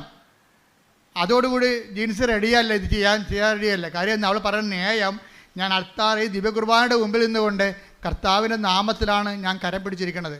അത് ജീവിതം പോയാലും ശരി കർത്താവിനോട് പാലിച്ച ഉടമ്പടി ഞാൻ പാലിക്കും. എന്നിട്ട് ഞാൻ മാതാവിനോട് പറഞ്ഞു, അമ്മേ ജീവിക്കണമല്ല അമ്മയെന്ന് പറഞ്ഞു. വിശ്വസിക്കുകയും ചെയ്യണം, എനിക്ക് ജീവിക്കുകയും ചെയ്യണം. അതാണ് വർത്തമാനം. കേട്ടില്ലേ? അമ്മ പറഞ്ഞനുസരിച്ച് ഞാൻ അത് വഴിപ്പെട്ടിട്ടില്ല. ആ പ്രലോഭനത്തിൽ ഞാൻ വീണില്ല. പക്ഷേ എനിക്ക് ജീവിക്കണ്ടേ, എൻ്റെ ഭർത്താവിന് ജീവിക്കണ്ടേ, ഞാനും മക്കളും ഒരുമിച്ച് ജീവിക്കണ്ടേ, കുഞ്ഞുങ്ങളെ പഠിക്കണ്ടേ, വിശ്വാസത്തിൽ കുഞ്ഞുങ്ങൾ ഞങ്ങളുടെ കൂടെ ഉണ്ടായാലല്ലേ അവരെ വിശ്വാസം വളർത്താൻ പറ്റത്തുള്ളൂ എന്നും പറഞ്ഞുള്ള ഇവളിങ്ങനെ ചുമ്മാ മൊബൈൽ തോണ്ടിക്കൊണ്ടിരിക്കുന്ന സമയത്ത് പെട്ടെന്ന് ജർമ്മനിയിൽ ഒരു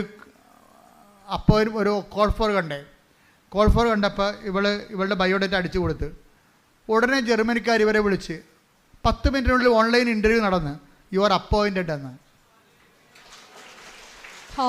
അപ്പോൾ ദൈവത്തിൻ്റെ രീതി കണ്ടാൽ ദൈവം നമ്മുടെ കൂടെ നിൽക്കും. ഭർത്താവും ഭാര്യയും ജർമ്മനിക്ക് പോവുകയാണ് മക്കളെയും കൊണ്ട്. അതെന്താ കാര്യം? അവൾക്ക് അഭിമാനിക്കാൻ ജീവിതകാലം മുഴുവൻ അവളുടെ പേര് ഈ അൾത്താരെ പറയേണ്ടി വന്നത് അവളുടെ വിശ്വാസ സാക്ഷ്യമാണ്. ഇതാണ് സാക്ഷ്യം എന്ന് പറയണത്. സാക്ഷ്യം എന്ന് പറയുന്നത് വിശ്വാസം എന്തിനുള്ളതാണ്? സാക്ഷ്യമായി ജീവിക്കാനുള്ളതാണ്. പ്രാർത്ഥിക്കുക, കർത്താവേ എൻ്റെ വിശ്വാസത്തില് സാക്ഷ്യമായി ജീവിക്കുവാൻ എന്നെ സഹായിക്കണമേ. ശ്രദ്ധിക്കട്ടെ. ഹല്ലേലൂയ, ഹല്ലേലൂയ, ഹല്ലേലൂയ, യേശുവേ നന്ദി, hallelujah, hallelujah, hallelujah, hallelujah, hallelujah, hallelujah, hallelujah, യേശുവേ സ്തുതി, ഹല്ലേലൂയ.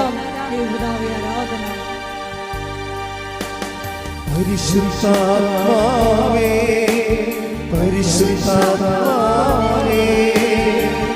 അളവില്ലാതെ നിറയണമേ. പരിശുദ്ധാത്മാവേ, പരിശുദ്ധാത്മാവേ, അധികമായി നിറയണമേ. പരിശുദ്ധാത്മാവേ പരിശുദ്ധാത്മാവേ അളവില്ലാതെ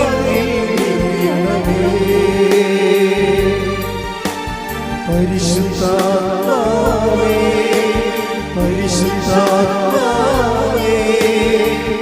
അധികമായി അത് മുട്ടോളം പോരായേ അത് അരയോളം പോരായേ അത് മുട്ടോളം പോരായേ അത് അരയോളം പോരായേ വീട്ടില്ലാതെ കിടപ്പാവരുവേ ഓ വീട്ടില്ലാതെ കിടപ്പാവരുവേ പരിശുദ്ധാത്മാവേ പരിശുദ്ധാത്മാവേ അളവില്ലാതെ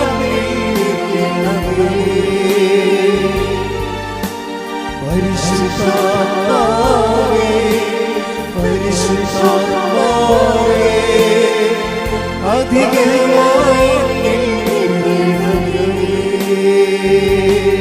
പരിശുദ്ധ പരമദിവ്യകാരുണ്യത്തിന് എന്നേരവും ആരാധനയും സ്തുതിയും പുകഴ്ചയും ഉണ്ടായിരിക്കട്ടെ. എൻ്റെ പ്രിയപ്പെട്ടവരെ, നമ്മൾ കർത്താവ് നമ്മളോട് സംസാരിച്ചുകൊണ്ടിരിക്കുകയാണ്. നിങ്ങൾ ഓർക്കേണ്ടത്, ഇപ്പോൾ ഈ ജിൻസിയുടെ കാര്യം തന്നെ എടുക്കാം. ജിൻസി എന്തുകൊണ്ടാണ് ഡൈവേഴ്സ് ചെയ്യണം, രേഖ ഉണ്ടാക്കണമെന്ന് പറഞ്ഞപ്പോൾ രേഖ ഉണ്ടാക്കാതെ എന്നിട്ട് കർത്താവിനോട് അവളോട് സംസാരിച്ചു. അമ്മ പറഞ്ഞ വചനമനുസരിച്ച് അവൻ പറഞ്ഞ പോലെ ഞാൻ ചെയ്തിട്ടുണ്ട്, ഉടമ്പടിയിലാണ് ഞാൻ. പക്ഷേ എൻ്റെ കുഞ്ഞുങ്ങൾക്ക് ജീവിക്കണ്ടേ, അവരെ വിശ്വാസം പഠിപ്പിക്കണ്ടേ. അപ്പം അതും ദൈവത്തെ മനസ്സിലാകും. അതാണ് സെക്കൻഡുകൾക്കുള്ള മറുപടിയാണ്, അതിന് സെക്കൻഡുകൾക്കുള്ള മറുപടിയാണ്. എന്നിട്ട് ജിൻസി എന്തുകൊണ്ടാണ് പതറാതിരുന്നത്? ഇത്രയും വലിയ ക്ഷോഭം, നിങ്ങൾ പിരിയണം, പിരിഞ്ഞ് വേദരേഖ ഉണ്ടാക്കണമെന്ന് പറഞ്ഞപ്പോൾ എന്തുകൊണ്ടാണ് ഇവൾ അതിനെ സൗമ്യമായി നേരിട്ടത്? അതിൻ്റെ കാര്യമായിട്ട് മുൻകാല അനുഭവങ്ങൾ. നമുക്ക് ദൈവം മുൻകാല അനുഭവങ്ങൾ തരുന്നത് ഈ വർത്തമാന കാലത്ത് നിങ്ങൾക്ക് വിശ്വാസത്തിൽ ഒരു പരീക്ഷണം ഉണ്ടാകുമ്പോൾ അതിനെ പ്രതിരോധിക്കാൻ വേണ്ടിയാണ് മുൻകാല അനുഭവങ്ങൾ. അതായത് എപ്പോഴും നിങ്ങൾ ചെയ്യണം, എന്തെങ്കിലും ഒരു പ്രശ്നം ഉണ്ടാകുമ്പോൾ കർത്താവ് ചോദിക്കും, നിങ്ങൾ എന്തിനാണ് അപ്പം ഇല്ലാത്തതിനെക്കുറിച്ച് ഉത്കണ്ഠപ്പെടുന്നത്? അഞ്ചപ്പം കൊണ്ട് 5000 പേര് തീറ്റിപ്പോറ്റിയപ്പോൾ എത്ര കൂട്ട നിറയെ നിങ്ങൾ ശേഖരിച്ചു? കണ്ട, പഴയ കാര്യം കിടക്കാൻ പറഞ്ഞിരിക്കുകയാണ്. ശ്രുതിക്കട്ടെ, ഹല്ലേലൂയ. Take the bed of God. ശ്രുതിക്കട്ടെ, ഹല്ലേലൂയ. Hallelujah hallelujah hallelujah hallelujah. യേശുവേ നന്ദി, യേശുവേ സ്തുതി. ഹല്ലേലൂയ ഹല്ലേലൂയ ഹല്ലേലൂയ ഹല്ലേലൂയ ഹല്ലേലൂയ. മർക്കോസ് 8:17. മർക്കോസ് 8:17. ഇത് മനസ്സിലാക്കിയ യേശു അവരോട് പറഞ്ഞു. ഇത് മനസ്സിലാക്കിയ യേശു അവരോട് പറഞ്ഞു, നിങ്ങൾ അപ്പമില്ലാത്തതിനെ കുറിച്ച് എന്തിന് തർക്കിക്കുന്നു? നിങ്ങൾ അപ്പമില്ലാത്തതിനെ കുറിച്ച് എന്തിന് തർക്കിക്കുന്നു? ജോലി ഇല്ലാത്തതിനെ കുറിച്ച് അങ്ങോട്ടും ഇങ്ങോട്ടും എന്തിനാ തർക്കിക്കണത്?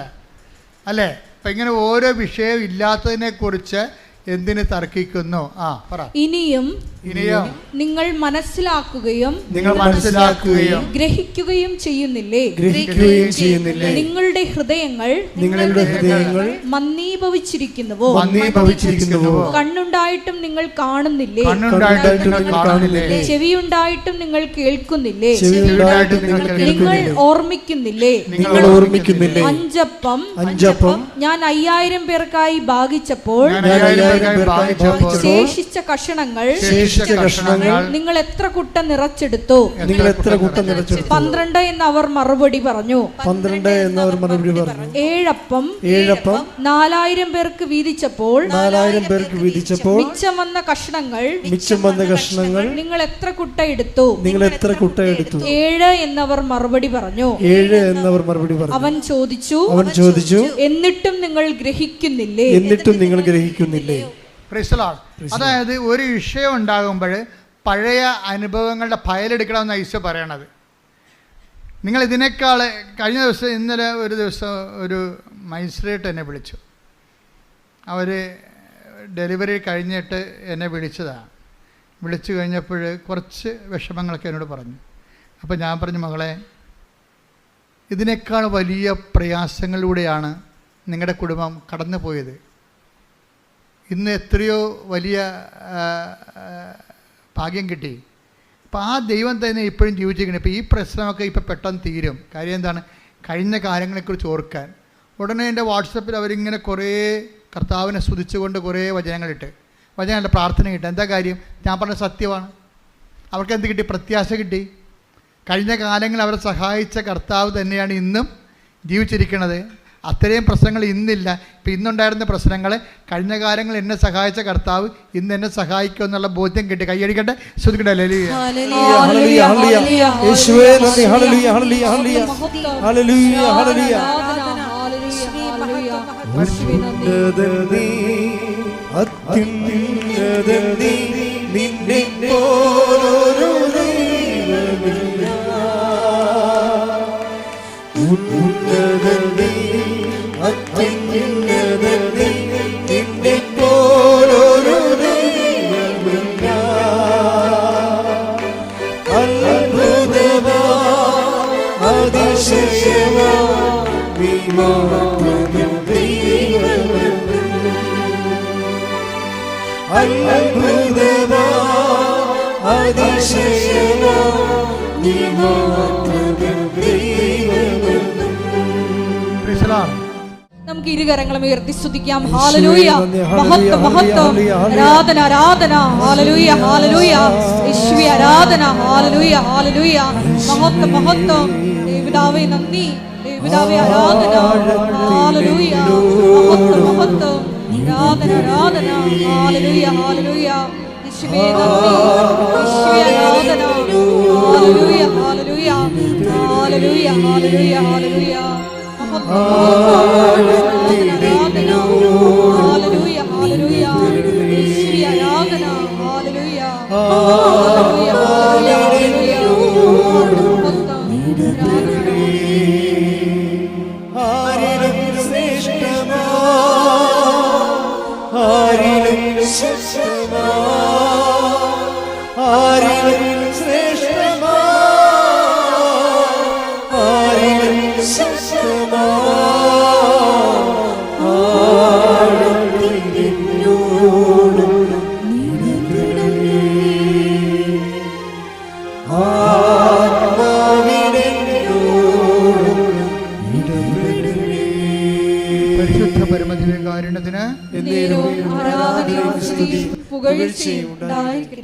കണ്ണുകളടച്ച് കൈകൾ കൂപ്പി,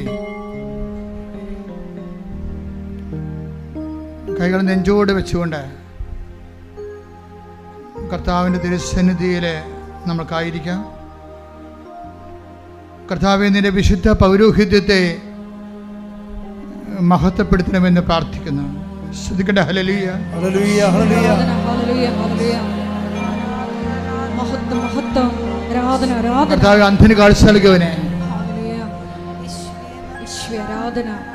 കർത്താവേ, ചെകിടിന് കേട് നൽകിയവനെ, കർത്താവേ, ഊമന് സംഭാഷണം നൽകിയവനെ, കർത്താവേ, മഹ്ഫൂദ് രോഗി സുഖപ്പെടുത്തിയവനെ, കർത്താവേ, മരിച്ചവനെ ഉയർപ്പിച്ചവനെ, കർത്താവേ, നിന്റെ തിരുനാമത്തിന് സ്തോത്രം ചെയ്യുന്നു. കർത്താവേ, കർത്താവേ, നിന്റെ തിരുമുറിവാടുന്ന വലതുകരം, അണിപ്പെടുതാറുന്ന അത്ഭുതകരം അങ്ങയുടെ മക്കളുടെ ശിരസിൽ വെക്കണമെന്ന് പ്രാർത്ഥിക്കുന്നു. അടിപ്പിണർ പോലെ, വൈതാഖാലം പോലെ ദൈവികമായ ശക്തി ആന്തരിക അവയവങ്ങളിലേക്ക് പ്രവേശിക്കട്ടെ. മാരക രോഗങ്ങൾ, തീരാവേദികൾ യേശുക്രിസ്തു നാമത്തിൽ മാറിപ്പോകട്ടെ. ശ്രദ്ധിക്കട്ടെ.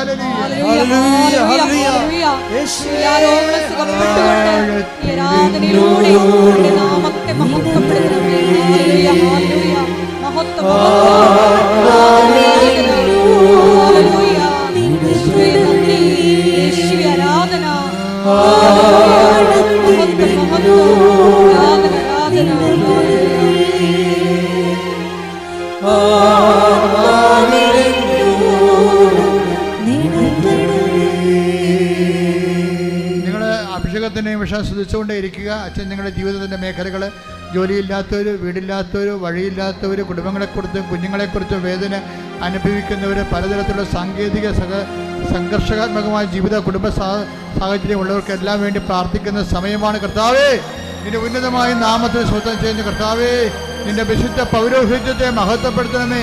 കർത്താവേ, നീ ഏത് ഭവനത്തിൽ പ്രവേശിക്കുമ്പോഴും ആ ഭവനത്തിന് സമാധാനം ആശംസികൾ നടത്തുന്നത് കർത്താവേ.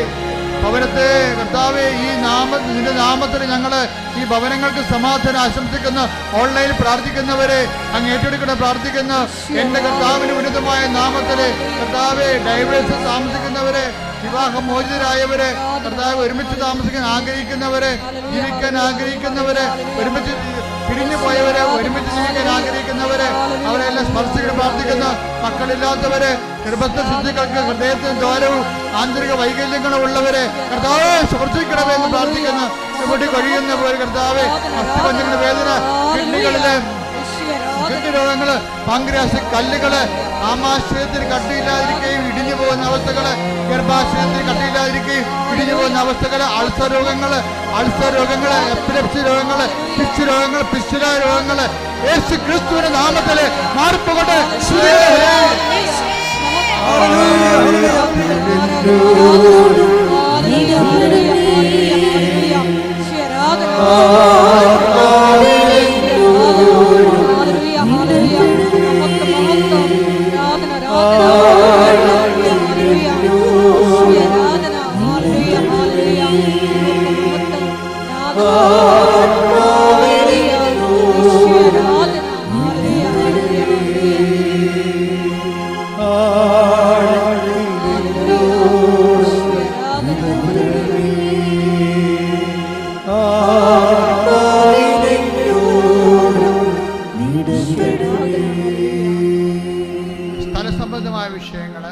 ഭവന സംബന്ധമായ വിഷയങ്ങൾ, ജോലി സംബന്ധമായ വിഷയങ്ങൾ, വിദ്യാഭ്യാസ സംബന്ധമായ വിഷയങ്ങൾ എല്ലാം ചേർത്ത് മാതാവിൻ്റെ തിരുസന്നിധിയിൽ അമ്മയുടെ മാധ്യസ്ഥ പ്രാർത്ഥിക്കുന്ന സമയമാണ്. കർത്താവെ, സ്ഥലങ്ങൾ കൊടുക്കാനുള്ളവർ, വിൽക്കാനുള്ളവർ, ജപ്തി നടപടി നേരിടുന്നവർ, സ്ഥലം പാകോടമ്പടി ചെയ്ത് കിട്ടാത്തവരെല്ലാവരെയും ഈ നിമിഷം പരിശുദ്ധമായ ദൈവമാതാവും മാധ്യസ്ഥ ഈശോയ്ക്ക് സമർപ്പിക്കുന്നു. ദൈവത്തിൻ്റെ കരുണ അവരിലേക്ക് ആവശ്യിക്കട്ടെ. മക്കളെക്കുറിച്ച് വേവലാതി കൊള്ളുന്നവർ, പഠിക്കുന്ന കുഞ്ഞുങ്ങൾ, പഠനത്തിൽ പുരോഗതി ഇല്ലാത്തവർ, പഠിക്കാൻ പറ്റാത്തവർ, പഠിക്കുന്നത് മനസ്സിൽ പതിഞ്ഞു നിൽക്കുന്ന പരീക്ഷയെ പരിഹരിക്കാൻ കഴിയാത്തവർ എല്ലാ മക്കളെയും നിന്റെ തിരുമുറാണ് വലതുകരത്തെ സ്പർശിക്കണമെന്ന് പ്രാർത്ഥിക്കുന്ന കർത്താവ്. ഉദ്യോഗസ്ഥരെ, ജോലി ഇല്ലാത്തവർ, ജോലി തേടുന്നവരെ, ഉള്ള ജോലി നഷ്ടപ്പെടാൻ പോകുന്നത്, ഉള്ള ജോലിക്ക് വേണ്ടത് ശമ്പളമില്ലാത്ത ജോലി മാറാൻ ആഗ്രഹിക്കുന്നവരെ, രാജ്യം മാറാൻ ആഗ്രഹിക്കുന്നവരെ, കർത്താവ് ഒരുമിച്ച് ജീവിക്കാൻ ആഗ്രഹിക്കുന്നവർ, ജോലി സംബന്ധ വിഷയങ്ങളിൽ കർത്താവ് ജീവിതം നഷ്ടപ്പെട്ടവരെ എല്ലാവരും സഹിച്ച് പ്രാർത്ഥിക്കുന്ന ദൈവത്തെ. വിസ, ഇൻ്റർവ്യൂ, PR അതുപോലെയുള്ള എല്ലാവിധ ഓഫർ ലെറ്റർ, അതുമൂലം ഉണ്ടാകുന്ന ഓരോ തകരാറുകൾ, വിഷമതകൾ അനുഭവിക്കുന്ന എല്ലാവരുടെയും എല്ലാ വിഷമതകളും യേശു ക്രിസ്തു നാമത്തിൽ ബന്ധിക്കുന്നു. സ്തുതിക്കട്ടെ. ഹല്ലേലൂയ, ഹല്ലേലൂയ, ഹല്ലേലൂയ. യേശുവേ നന്ദി. ഹല്ലേലൂയ.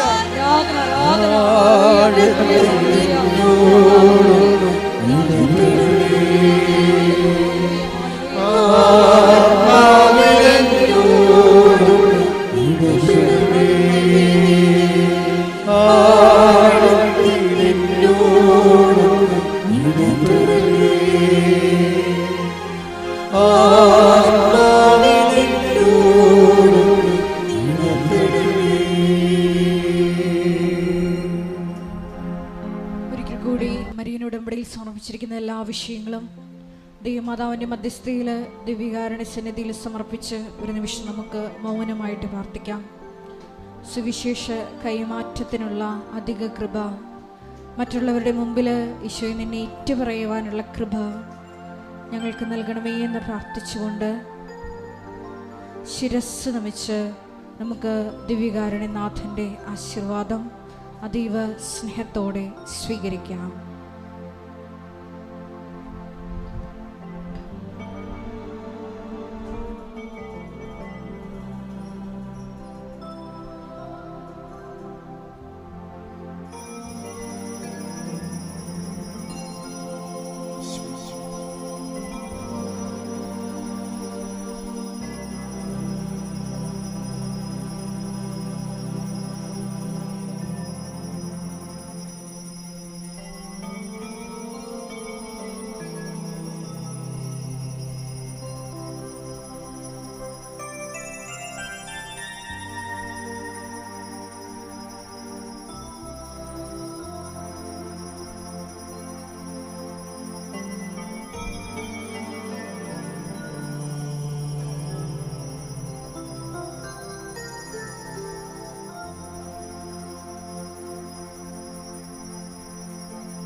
പരിശുദ്ധ പരമമാ ദിവ്യകാരുണ്യമേ,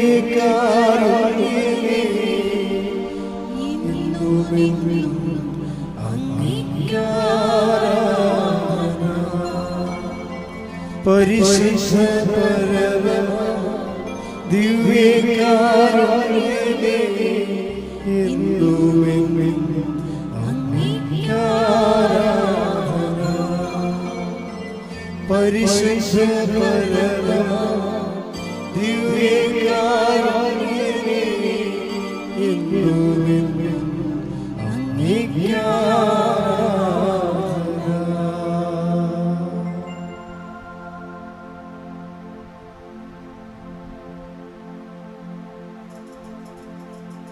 ആവേ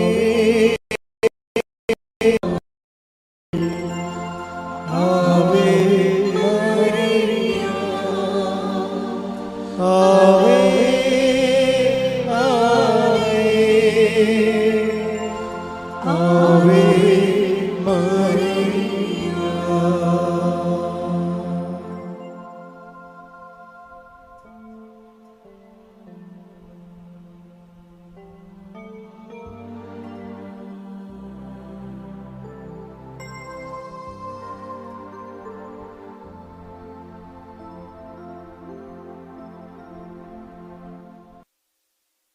എല്ലാ ദിവസവും നമുക്ക് ഇവിടെ ഉടമ്പടിയുണ്ട്. ഇന്നലെ തന്നെയും ഏതാണ്ട് രാവിലെ 800 പേരാണ് ഇന്നലെ ഉടമ്പടി പുതുക്കി, എന്നിട്ട് കൂടുതൽ ഉടമ്പടി പുതുക്കിയിരിക്കുന്നത്. അതുപോലെ 600 പേരുള്ള ഉടമ്പടി പുതുതായിട്ട് എടുത്തിട്ടുണ്ട്. അപ്പോൾ നിങ്ങൾ എപ്പോഴും ശ്രദ്ധിക്കേണ്ടത്, തിരക്കിന് വന്നാൽ നിങ്ങൾ ഉടമ്പടി എടുക്കുന്നുണ്ടെങ്കിലും അച്ഛൻ്റെ ധ്യാനം നിങ്ങൾ കൂടണം. ഉടമ്പടിക്ക് എത്ര ധ്യാനം കൂടിയാലും കൂടുതലാകത്തില്ല. കാര്യം എല്ലാത്തിലും പുതിയ പുതിയ ഉടമ്പടിയുടെ കാര്യങ്ങളാണ് കർത്താവ് പറയുന്നത്. അപ്പോൾ പിന്നെ രാവിലെ അച്ഛൻ്റെ ധ്യാനം ഉണ്ടല്ലോ, നിങ്ങളുടെ കൂടെ എഴുന്നേറ്റിട്ട് 5:30 മണിക്കുള്ള പ്രത്യക്ഷീകരണ പ്രാർത്ഥനയില്ലേ, അവർ ഡെയിലി ബ്രെഡ്, അത് എല്ലാവരും അത് ഷെയർ ചെയ്യുന്നുണ്ട്. ഒത്തിരി പേര് അത് സ്റ്റാറ്റസ് ഇടുന്നുണ്ട്. അത് വലിയ സുവിശേഷ വേലയാണ്. രാവിലെ സുവിശേഷ ജോലി ചെയ്തിട്ട് നമുക്ക് എഴുന്നേക്കാൻ പറ്റുന്നു എന്നുള്ളതാണ് അതിൻ്റെ ഏറ്റവും വലിയ ഗുണം. അത് വീണ്ടും എല്ലാവരും ഓർപ്പിക്കുക, അച്ഛൻ ഒരിക്കൽ കൂടി ഓർപ്പിക്കണം. മുടക്കാതിരിക്കാൻ വേണ്ടി നിങ്ങൾ പ്രത്യേകം ശ്രദ്ധിക്കണം. പിന്നെ അച്ഛനെ കാണാൻ വേണ്ടി ഞാൻ മിക്കവാറും തന്നെ ഇവിടെ ഉണ്ട്. പൊതുവായിട്ട് പ്രോഗ്രാം ഒന്ന് വല്ലപ്പോൾ 1-2 ദിവസങ്ങളൊക്കെ പുറത്ത് പോകത്തുള്ളൂ. അപ്പം അത് നിങ്ങൾ ജസ്റ്റ് വിളിച്ച് ചോദിച്ചാൽ മതി. അല്ല അച്ഛൻ ഇവിടെ നിന്ന് പോകത്തില്ല, എപ്പോഴും മറ്റു രാജ്യങ്ങളാണെന്നൊന്നും പറയരുത്. കാര്യം കൃപാസനം കഴിഞ്ഞിട്ടുള്ള ശുശ്രൂഷ മാത്രമേ അച്ഛനേ ഉള്ളൂ. അപ്പം അതുകൊണ്ട് 1-2 ദിവസമൊക്കെ ചില സമയത്ത് ചില മാസങ്ങളില്ല, അത് എല്ലാ മാസവും ഇല്ല, ചിലപ്പം പുറത്തായിരിക്കും. 1-2 ദിവസം കൂടി പോയാൽ 3-4 ദിവസം. അതിൻ്റെ അപ്പുറത്ത് അപ്പോൾ അത് കഴിഞ്ഞാൽ ഉടനെ വരിക. അല്ല ഞാനിങ്ങനെ സൈറ്റ് സീനിങ് ഒന്നും പോകത്തില്ല. ആ ശുശ്രൂഷ ചെയ്യുക, അപ്പം തന്നെ വിട്ടുപോരുക.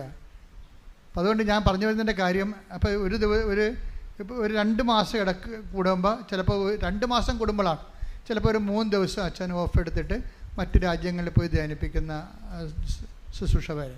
അപ്പോൾ അത് നിങ്ങൾ ആ സമയത്ത് ഇങ്ങനെ വരുമ്പോൾ ഒന്ന് വിളിച്ച് ചോദിക്കണം, അത്രയേ ഉള്ളൂ. ഒരു സിമ്പിള്, ഒന്ന് വിളിച്ച് ചോദിക്കണം അച്ഛനുണ്ടോ ഈ ദിവസങ്ങളുണ്ടോ എന്ന് ചോദിക്കുമ്പോൾ അവർ കാര്യം പറയും. അപ്പോൾ നിങ്ങൾക്ക് അത് അച്ഛൻ വന്ന ഉടനെ അതെല്ലാം എടുത്ത് മാറ്റും. അരിയറായിട്ട് കിടക്കുന്ന, ബാക്കി കുടിശ്ശികയായിട്ട് കാണാതിരിക്കുന്ന എല്ലാവരും കാണും. ഒരിക്കലും ഒരു കാരണവശാലും നിങ്ങളുടെ വിഷയം സീരിയസ് ആയാൽ മതി, അതിൻ്റെ രേഖ ഉണ്ടാകണം, വേറെ ഒരു പ്രശ്നവുമില്ല. എല്ലാ ദിവസവും കാണുന്നില്ലേ? അതുകൊണ്ട് നിങ്ങൾ ഈ ഉടമ്പടിയുടെ കാര്യം, ആ ധ്യാനം കൂടുകയും മറ്റുള്ളവരോട് സംസാരിക്കുകയും, നിങ്ങൾ ഉടമ്പടിയുടെ ആളാണെന്ന് ദൈവത്തിന് തോന്നുന്നത്, ദൈവത്തോടാണ് ഉടമ്പടി ചെയ്യുക, അല്ലാതെ കൃപാസനത്തോടല്ല. അതുകൊണ്ട് സന്തോഷമായിരിക്കണം. നിങ്ങൾക്ക് എല്ലാവർക്കും വലിയ വലിയ സാക്ഷ്യങ്ങളല്ലേ ആൾക്കാർ പറയണത്. അപ്പം അതുകൊണ്ട് നിങ്ങൾക്കും വലിയ സാക്ഷ്യം പറയാൻ കഴിയട്ടെ.